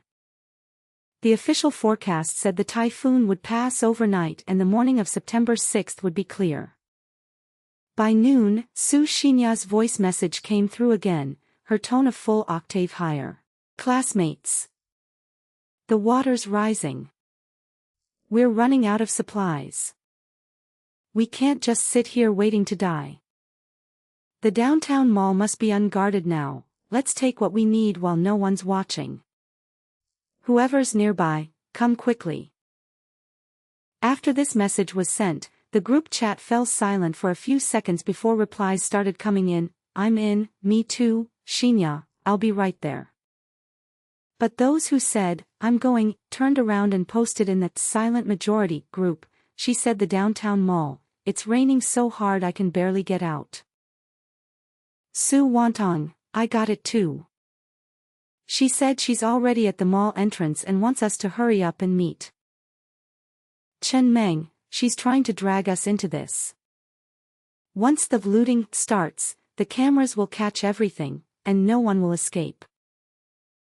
Jiangji, I just checked the real-time traffic conditions. The water at the central square has only reached ankle height. The mall is operating normally, and all security guards are on duty. Lin Ziyuan, she wants us to go loot while she keeps watch at the door. Su Xinya sent 3 more messages, each more urgent than the last. She said she'd arrived at the mall, that the shelves were free for the taking, and that the security guards had all fled with no one left to stop them. Every voice message had a completely silent background, no sound of rain, no wind, no mall music. The rain was still falling outside the window. I sent her a message, Xinya, the water has flooded the hallway here. We can't get out. Just grab what you can. Don't worry about us. Su Xinya replied instantly with a voice message, her voice barely containing her urgency. Oh no, why aren't any of you coming? I can't carry much by myself. Su Wantong posted in the silent majority group, I called the mall's public customer service desk. It is operating under weather restrictions, security staff are present, and no disturbance involving Xinya has been reported. Chen Meng, she didn't go at all. Zhou Muji, but she wants us to think she did. That way, if something happens later, she can say, we were all acting together. Jiangji, she even planned out the crime scene. I lay in bed all day, listening to the sound of rain. Su Xinya called out in the group chat a few more times later, but her tone grew weaker each time. By evening, only 2 dry text messages remained. Are you really not coming? What's the point of me taking it alone? No one replied to her. The rain weakened before midnight and stopped completely in the early hours of September 6th. At dawn, the clouds broke apart and sunlight spread across the wet rooftops. A faint rainbow appeared above the western edge of the city. The class group chat was as silent as a graveyard. Xinya's last message before midnight contained only 4 words, what is going on? Followed by a string of question marks. This time, the silence held. Those who had rushed into the mall to grab supplies in their previous lives were now lying safely at home, scrolling through their phones. I jumped down from the windowsill, looked at the rainbow outside, and sent a message to the silent majority, the rain has stopped. What about her 3-year downpour? Chen Meng replied, the official forecast was right. The typhoon moved on before her appointed hour. Su Wantong, I recorded all 7 voice messages in which she pushed us to loot the mall. Not one had rain in the background. Zhou Muji, so she never stepped outside the whole time. That's another piece of evidence. I locked my screen and gazed out the window at the September sky, freshly washed clean by the rain. The apocalypse Xinya had painstakingly staged had amounted to an ordinary typhoon that arrived early and cleared before the minute she had named. And that looting mall she had been longing for, from beginning to end, only her own shouts echoed in the empty chat history. On the morning of September 6th, the weather was astonishingly clear. The sky was a clear, bright blue, without a single cloud. The sun had just risen not long ago, its rays slanting onto the road, while the leaves of the plane trees by the roadside swayed gently. From my seat beside the coffee shop window, I saw a small figure standing on the rooftop of the unfinished building across the street. Wearing her new dress, Xinya faced away from the road with her arms spread like a bird preparing to take flight. People began to trickle into the coffee shop, Chen Meng, Su Wantong, Jiangji, Lin Ziyuan, and Zhou Muji. Then more and more came, all from our class. Everyone stood by the window holding coffee cups, gazing at the rooftop of the building across the street. That figure stood in the wind for over an hour, the hem of the skirt fluttering fiercely. From a distance, she almost looked convincing, a doomsday prophet with her arms outstretched, waiting to embrace destiny. At 8:47 a.m. The figure on the rooftop suddenly shuddered. She looked down at her phone, then raised her head to gaze at the sky. She looked at the phone again, then at the sky, repeating the motion 5 or 6 times. Nothing happened. The sky remained unchanged. The sun still shone, the wind still blew, and the plane tree leaves continued to sway. At 8:48, she began pacing restlessly along the rooftop edge. At 8:50, the construction crew arrived. A yellow construction vehicle parked at the base of the unfinished building, and workers got out to set up caution tape. Someone looked up and saw the figure on the rooftop, waving and shouting something. At 8:55, a police car arrived. Blue and red lights began swirling at the base of the unfinished building. 2 uniformed police officers got out of the car, looked up at the rooftop, and began shouting through a megaphone. "Person up there. Come down immediately. This place is about to be demolished. It's dangerous." The figure on the rooftop froze. She stood at the edge. 1 step forward meant empty air, 1 step back meant the police, trapped in a dilemma with no way out. I held my coffee cup, watching the beige dress fluttering wildly in the wind. 9 o'clock sharp. Su Xinya was escorted out of the unfinished building by 2 police officers, 1 on each side. Her hair was disheveled, her newly bought dress stained with dust. Whether from crying or fear, tears had carved streaks through her makeup. When she looked up, she happened to see us standing behind the coffee shop window across the street. More than 40 faces. More than 40 pairs of eyes. She opened her mouth, but not a single word came out. None of us spoke.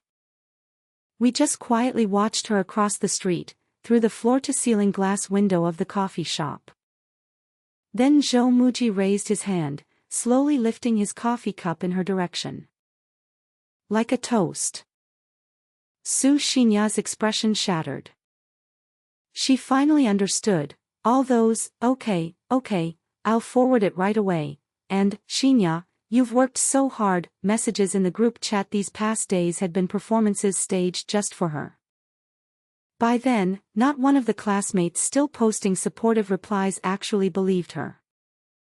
She was the only one who took it seriously.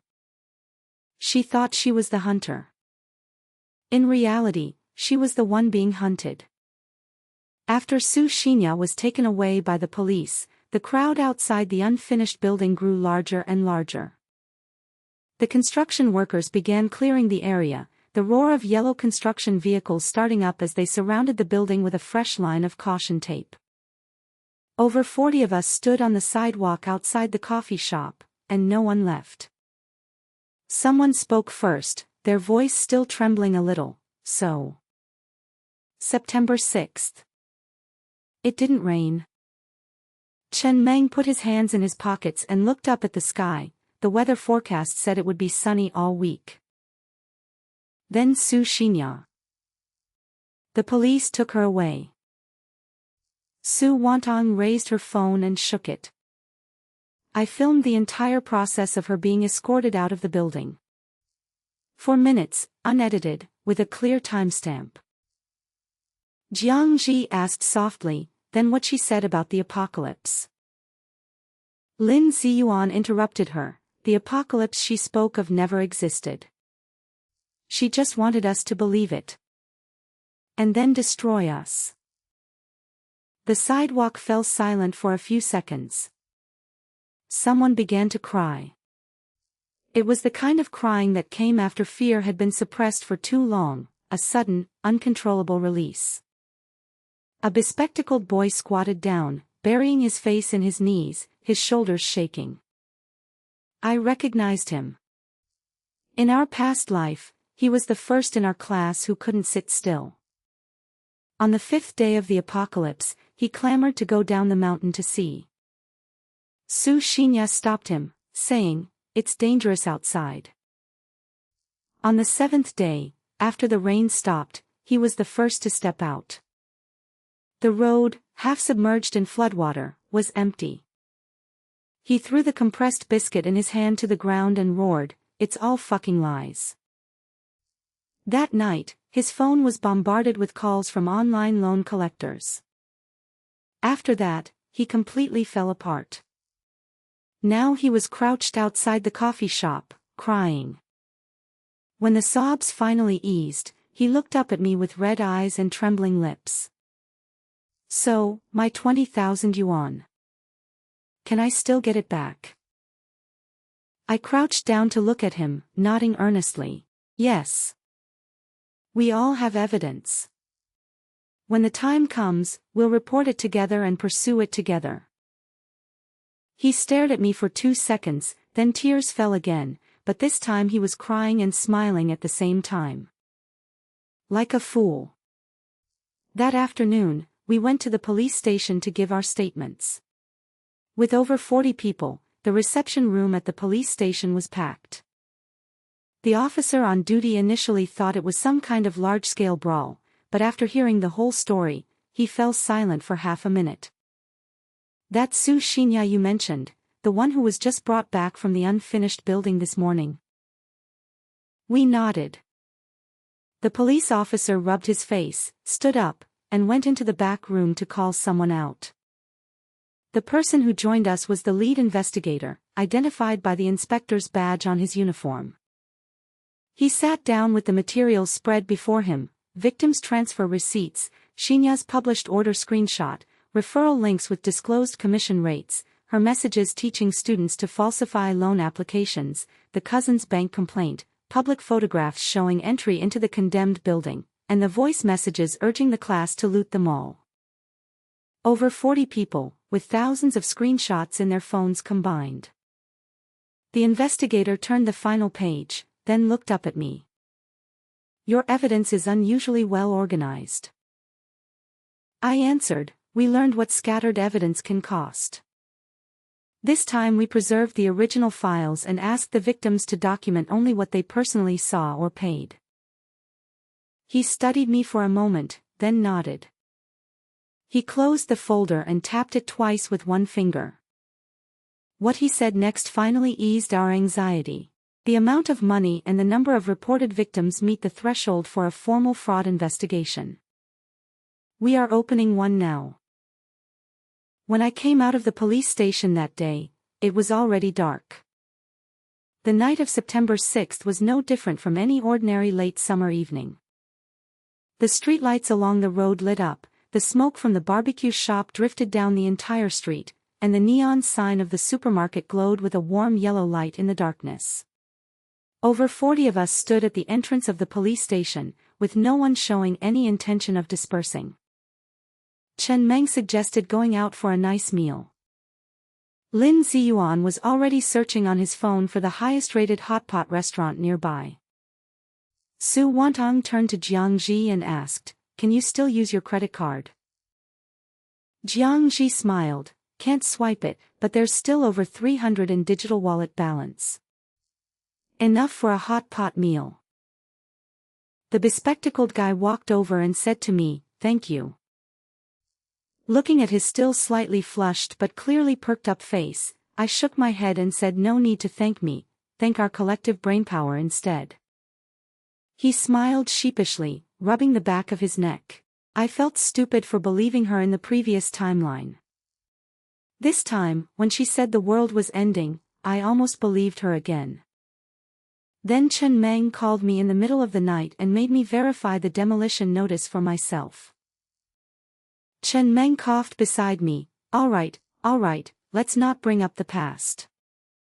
Let's eat. The hot pot restaurant was chosen at that old, established place at the end of the pedestrian street.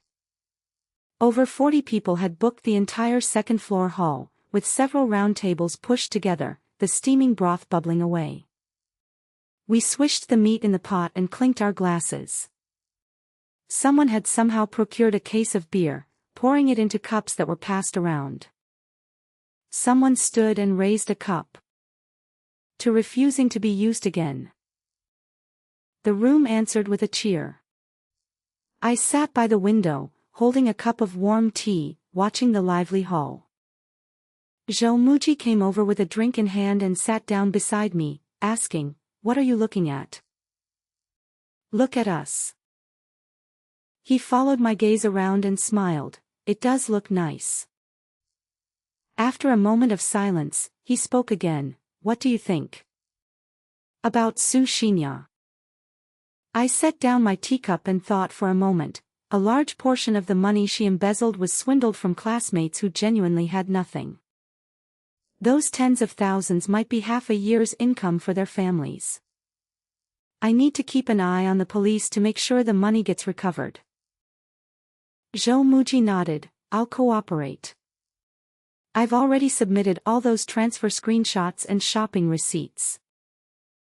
"And her cousin's side too," I added. "That kindergarten teacher was dragged into this, her account got frozen and she nearly lost her job. Su Xinya used her as a pawn. She was completely unaware the whole time." Zhou Muji was silent for a moment. "Then we can jointly write a statement to explain the situation and clear her cousin's name." I looked at him, suddenly feeling a bit dazed. In my previous life, at this time, a group of us were locked up in the detention center waiting for our court hearing. Every face was gray, fearful, and full of mutual blame. Zhou Muji was sitting in the farthest corner, his entire face buried in his knees, ignoring anyone who spoke to him. Now he sat beneath the warm lights of the hot pot restaurant, calmly suggesting that we co-sign a formal statement. I smiled. "Zhou Muji, if you had studied law in your previous life." He raised his glass and clinked it against mine. "It isn't too late in this life. I've retrieved my admission letter from the University of Science and Technology of China. After I graduate, I plan to pursue a master's degree in law." I looked at the glass in his hand. Condensation misted its surface and reflected the flickering restaurant lights. "Go ahead," I said. "Let's all go." September 7th was the school registration day. Tsinghua's admission notice had long been in my hands, hidden in the metal box at the very back of the rented apartment's wardrobe. After being reborn, the first thing I did wasn't seeking revenge on Su Xinya, but retrieving that craft paper envelope from the depths of the wardrobe, opening it, and carefully reading it once more. The notice bore my name and student ID. The date at the bottom was clearly legible, August 12, 2026. It was still here. Neat and clean. That morning, I left home with my backpack on. The bag wasn't large, holding only a change of clothes and a few review materials. My mom stood at the entrance of the apartment building, pressing a bag of boiled eggs into my hands, chattering away with numerous reminders, about how Beijing's autumn is dry so I should drink plenty of water, and how I should call home as soon as I arrived at school to let them know I was safe. I took the bag of warm eggs and gave my mom a hug. She was stunned. From the day I was sentenced in the previous timeline until time turned back, I had never held her. After she sold the fridge to raise money for me that one time, I never spoke to her properly again. "Mom." I let go of her. "The fridge was good. Don't sell it again in the future." My mother looked utterly bewildered. "Who's selling a refrigerator?" I chuckled and turned to leave. The train was scheduled for noon. I arrived at the train station early, sat down in the waiting hall, and opened my phone. The silent majority group chat was buzzing with activity. Chen Meng posted a photo of a train ticket, USTC, setting off. Su Wantong replied with a selfie inside the high-speed train, Nanjing University, already on the way. Jiangxi, Fudan. My parents are driving me there. Just arrived at the highway exit. Lin Ziyuan, Peking University. Dorm assignment is done, a 4-person room. My roommate just arrived. Seems like a nice person. Zhou Muji, USTC+1, same train as Chen Meng. He just farted on his seat, and I smelled it. A row of ha ha ha ha flooded the comments below. I laughed and locked my phone screen, leaning back in my chair, gazing out through the huge glass windows of the waiting hall at the clear September sky. My phone buzzed again. It was a local news alert. A woman in the city has been detained in connection with a fraud case involving more than 390,000 yuan and 39 victims. The investigation is continuing. The accompanying image showed the suspect in profile with her face pixelated. That beige dress, those curly long locks, that familiar silhouette, even with half the face blurred by the mosaic, I could recognize her at a glance. I took a screenshot of the report and saved it in a folder on my phone that held more than 200 images. The folder was named Evidence. I opened it and dragged the latest screenshot to the very end. The entire folder was sorted by time, beginning with her "End of the World" message in the class group on August 27 and ending with the report I had just captured. 237 photos. Together they recorded the steady progression from her first prophecy to the deposits, fabricated claims, threats, and finally her detention. I backed up this folder to the cloud. Then I put my phone back in my pocket, picked up my bag, and walked toward the ticket gate. The announcement echoed through the waiting hall: "Passengers for train G206, please have your tickets ready and proceed to the platform in an orderly manner." I followed the crowd forward. Ticket check, down the stairs, boarding the train, finding my seat, sitting by the window. As the train started moving, the city outside the window gradually receded. The buildings, the streets, that old apartment complex where I lived for 10 years, the wisp of dust rising from the direction of the unfinished building demolished by explosion on September 6, everything was receding, growing farther and farther away. I sat by the window, holding the bag of boiled eggs in my hand, watching my face reflected in the glass. That face was still young. No wrinkles, no dark circles from sleepless nights of work, no bruises on the wrists. In a few months, it would be my 19th birthday. I closed my eyes. The train moved into the sunlight. In September, the sky is high, and the wind is light. For some people, the apocalypse ended on the very first day. But our lives were just beginning. 6 weeks later, Xinya's case went to trial. That day, I specifically took 3 days off and flew back from Beijing. Chen Meng and Zhou Muji were no exception. Their schedules at the University of Science and Technology of China were packed, yet they squeezed onto a late-night hard-seat train to return. By the time they arrived at the courthouse entrance, dark circles shadowed their eyes. Su Wantong came from Nanjing, carrying a thick stack of printed chat records, bound more neatly than a graduation thesis. Jiangji brought the original audio files and their checksum report from Shanghai so the prosecution could verify that none had been edited. The courtroom was not large. Seats in the public gallery were allocated to a representative group of classmates, while the others watched from an authorized overflow room. When Su Xinya was brought in by the bailiffs, I almost didn't recognize her. Her hair had been cut short, cropped close to her ears, messy and unwashed for who knows how long. She had lost a significant amount of weight, her cheeks sunken, cheekbones protruding, skin a sallow yellow, and the dark circles under her eyes so deep they looked like she'd been punched twice. She wore a uniform orange vest, the handcuffs on her wrists clinking as she shuffled forward with small, hurried steps, huddled beside the court officer like a mouse dragged from its nest. She glanced up at the gallery. Over 40 faces stared at her in unison, silent and expressionless.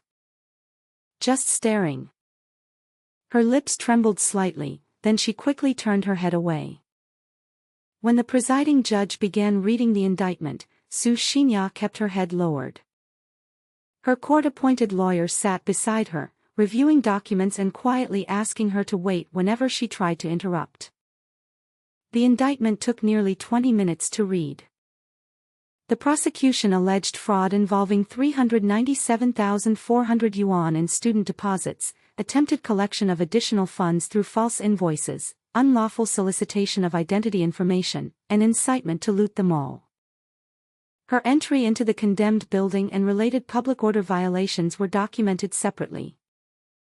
The amount was based only on verified transfers from victims in this timeline. Nothing from our memories of the lost future was presented as evidence.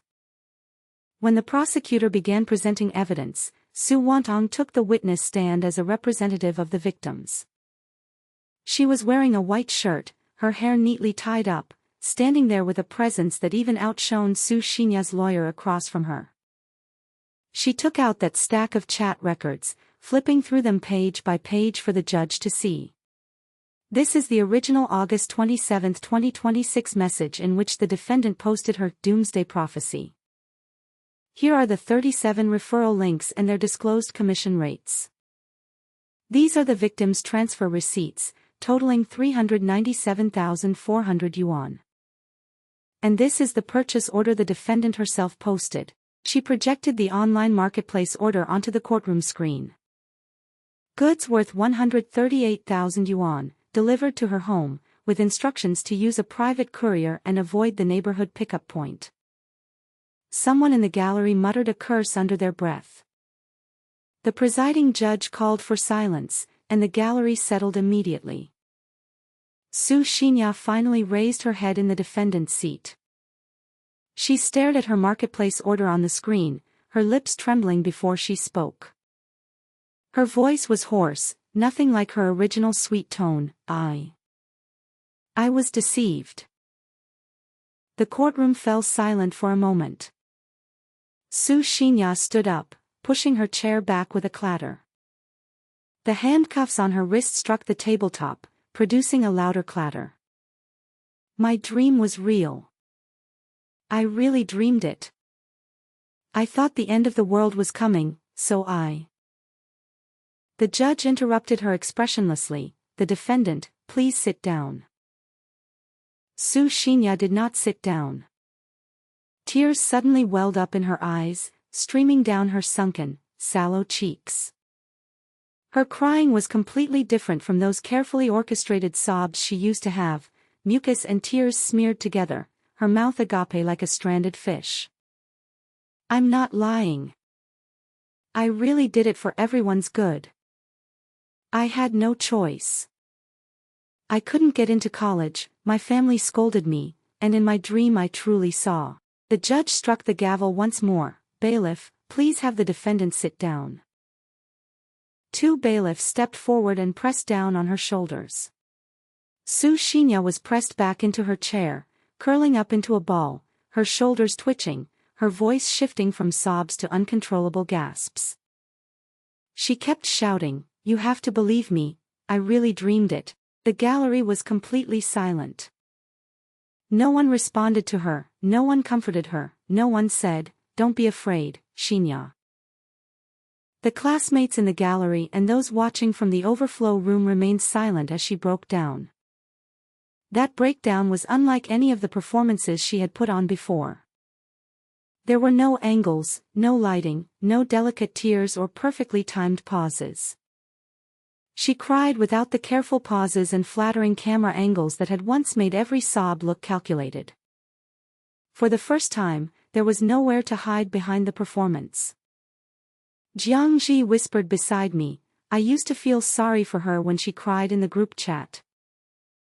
Chen Meng asked, "And now?" Jiangji looked at the face in the defendant's seat, her voice flat, "Now I think she deserves it."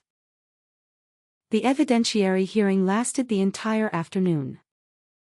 Xinya's lawyer challenged the prosecution's interpretation of her intent, but could not dispute the authenticated messages, transfers, and order records. The chronology was supported by victims' receipts, original chat exports, public posts with timestamps, supplier confirmations, Xinya's own order screenshot, the cousin's bank report, and unedited recordings of the loan and looting instructions. Her cousin also testified. The kindergarten teacher explained that she had lent Xinya a dormant card for one legitimate group order, then restricted the account and reported it as soon as she learned how it was being used. Bank records and their earlier messages supported her account. It was dark when the court adjourned. We walked out of the courthouse, and the late October wind felt chilly. Everyone stood on the steps at the entrance, and no one was in a hurry to leave. Su Wantong gathered her materials and sighed. I suppose I'll have to come back once more for the verdict. Chen Meng stuffed his hands into his coat pockets and stared across the street. Whether she admits it or not, the court now has the complete record. Zhou Muji stood a bit farther away, looking at his phone. After a while, he walked over and said, the victim liaison confirmed that the money remaining in the restricted account is preserved for restitution. The court will determine the distribution after judgment. Jiang Ji asked, so it cannot disappear into another loan account? Not while the preservation order is in effect. Zhou Muji's tone was quiet. Her personal consumer debts are separate. Restitution to the victims and her obligations to the lenders will follow the court's order. The consequences may follow her for years, but no one should invent a punishment beyond what the law imposes. He looked toward the courthouse gate, where the national emblem above the entrance glowed dark red beneath the streetlights. That night, back at the hotel, I sat alone on the edge of the bed scrolling through my phone. The silent majority group chat was still buzzing. Someone mentioned that when Su Xinya cried in court today, they almost felt a pang of sympathy, to which someone immediately replied, if you go soft, she wins. Another person said they planned to use the recovered money to buy a new refrigerator for their family, and someone else responded, my mom's old fridge is due for a replacement too. I scrolled up to the first message from nearly 2 months earlier, when we had created the group chat. Chen Meng's message read, stop pretending. We all remember the previous timeline, don't we? Beneath it, a unanimous, yeah. Scrolling through one by one, we discussed how to deal with her, how to act, how to gather evidence, and how to tighten that net. In those early messages, the 6 of us spoke with a sharp, pent-up intensity. Even our jokes were edged with 15 years of anger. Nearly 2 months had passed. Su Xinya sat in detention awaiting her verdict, while we lived in our respective university dormitories, wrote papers, attended lectures, and joked with new classmates. Those sharp edges had slowly worn smooth because her lies no longer controlled our days. The final verdict was delivered in mid-November. Xinya was convicted of fraud involving numerous student victims. The court also considered her repeated solicitation of identity documents and her messages urging the class to loot the mall, while the condemned building entry had already been handled as a separate public order violation. She received 8 years in prison, a 200,000 yuan fine, and an order to make full restitution from preserved funds and any future enforceable assets. 8 years. She was 19. She would be 27 when she completed the sentence, assuming no later change under the law. She had failed to enter college, then invented an apocalypse and tried to ruin more than 40 other lives with her own. She had tried to erase the futures of 43 classmates because she resented the doors their admission letters opened. The court could not return the lost timeline to us, but in this one it had stopped her before those futures were destroyed. None of us went to hear the verdict that day. After discussing it in the group, we all felt there was no need to go anymore. Seeing her break down in court had been enough. What came afterward no longer belonged to us. Her life was her own. Our lives were our own. By late November, autumn was giving way to winter in Beijing. The last ginkgo leaves in Tsinghua Garden had turned gold and crackled beneath my shoes. Holding my textbooks, I stepped out of the teaching building when my phone vibrated. It was a group message from Chen Meng at the University of Science and Technology of China. The victim liaison sent the formal notice. The judgment is final, and the preserved funds will be distributed proportionally after administrative costs are confirmed. The news left the group quiet for a few seconds. Su Wantong replied, "Then the classmates whose families use tuition money will finally recover at least part of it." Chen Meng answered, "Yes." The notice also says the unsold supplies will be auctioned and added to the restitution fund. Jiangji wrote, "Good. That is the only update about her I need." I stopped and stood under a ginkgo tree. Sunlight filtered through the branches and leaves, fragmented and golden, falling on my shoulders. Another message popped up on my phone screen. It was from Zhou Muji, just a few words: "The case is closed. We can stop arranging our lives around her lies." I stared at those words for a long time. Then I locked the screen, put the phone in my pocket, and continued walking forward. Ginkgo leaves rustled and fell in the wind, and the air carried that uniquely late autumn cool sweetness. From the distant teaching building, the sound of the class dismissal bell rang out. Someone rode a bicycle down the ramp, the bell jingling, with a few people chasing behind shouting, "Wait for me." Holding my textbooks, I walked along the path covered with yellow leaves. September had passed. The lie about the end of the world had passed with it. The 15 years of imprisonment in my previous life, the torn admission notice, my hands damaged by chemicals, and that night spent vomiting in a barbershop bathroom, all of it seemed to loosen beneath the clean autumn light and scatter on the wind. I took a few steps, and my phone buzzed again. This time, it was Su Wantong sending me a private message. "Suan, are you free this weekend? The osmanthus in Nanjing is blooming, want to come visit?" I replied with a simple, "Okay." Then I quickened my pace, heading back toward the dormitory. I thought of everything we had lost in the previous timeline: admission letters, 4 years of university, ordinary careers, clean credit records, and futures without criminal convictions. In this lifetime, not a single one was lost. Not a single one was shattered. The restitution process took longer than the verdict. The restricted account still held most of the deposits, but the court had to compare 39 claims, remove duplicate payments, confirm which transfers had been reversed, and calculate the value of the supplies that could be returned to merchants. For once, none of us tried to hurry the process with rumors or private connections. We submitted what we had, answered the victim liaison's questions, and waited for a written decision. The 10,000 yuan transfer involving me was the simplest entry. The payment had originated from Xinya and returned to her receiving account minutes later, so I did not claim it as a loss. I gave the complete pair of transfer records to the investigator and stated exactly what had happened. That small choice mattered to me. In the previous timeline, Xinya had survived by blurring every line between a loan, a gift, a deposit, and a shared expense.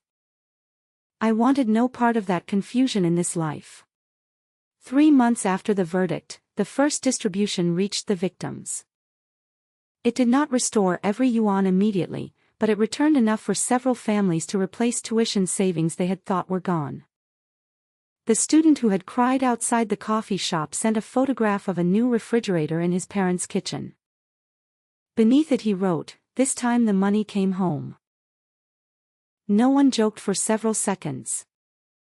Then the chat filled with pictures: a reissued admission letter, a dormitory desk, a train ticket, a library card, a mother holding a refund notice with both hands. They were ordinary objects, the kind no one would have photographed before. To us, they were proof that an ordinary future could be recovered piece by piece.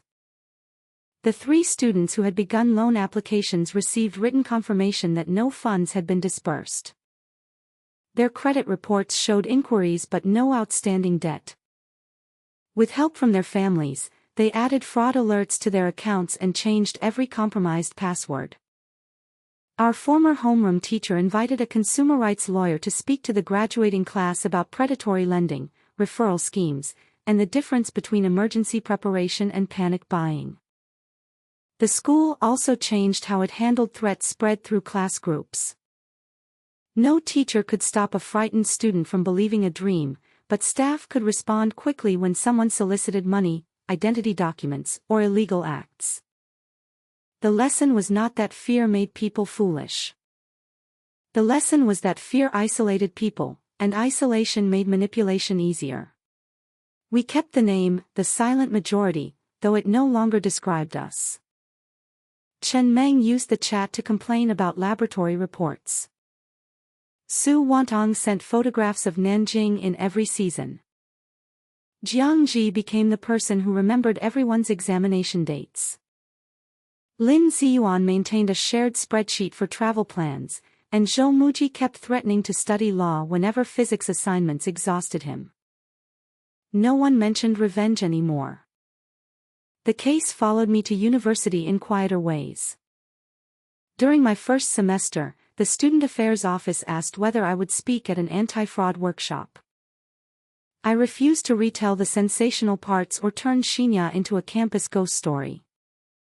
Instead, I showed anonymized examples of pressure tactics, invented deadlines, appeals to friendship, demands for identity documents, unverifiable group purchases, and promises that ordinary rules no longer applied during an emergency. At the end of the session, a first-year student waited until everyone else had gone. Her roommate had been collecting money for a supposedly exclusive training course and insisting that anyone who asked for a contract lacked trust. The student had not paid yet, but she felt guilty for doubting a friend. Doubt is not betrayal, I told her. A legitimate arrangement survives questions. She contacted the university advisor and discovered that the training company did not exist. No dramatic arrest followed. No one stood on a rooftop, and no news report named 40 victims. A handful of students simply kept their tuition money. That uneventful result felt more valuable than applause. My mother visited Beijing near the end of the term. She brought too much food, inspected every corner of my dormitory, and complained that the communal laundry room was too cold. I finally told her that I had nearly sold our refrigerator because a classmate frightened me, but that I had stopped before the sale and helped report the scheme. I could not explain the lost timeline, yet I could apologize for how fear had once made me shut her out. She listened without interrupting. Then she took my hand and said, "Next time someone tells you the world is ending, call me before you tear up anything important." I laughed so hard that I cried. She did not ask why the joke hurt. During winter break, the 6 of us met at the same coffee shop across from the former construction site. The condemned building was gone. In its place stood a fence patch of level earth waiting for a new project, with no trace of the rooftop where we had once waited for a non-existent ocean. We ordered drinks and sat beside the window. At 8:47, Zhou raised his paper cup with exaggerated solemnity. "To accurate forecasts," he said. Chen Meng checked the weather application on his phone. Clear skies, light wind, 0 chance of apocalypse. We laughed, not because the lost years were suddenly harmless, but because they no longer controlled the room. I had once imagined that justice would feel like watching Xinya collapse. It did not. Her arrest brought relief, and the verdict brought certainty, but neither feeling lasted. What endured was quieter, my mother's voice on the telephone after class, the weight of books in my arms, the irritation of an early lecture, and the freedom to worry about examinations instead of prison gates. That was the future Xinya had tried to steal. It was not dramatic, and it did not need to be. It belonged to us precisely because it was ordinary. In the end, the apocalypse from Xinya's dream destroyed only the life she had built on lies.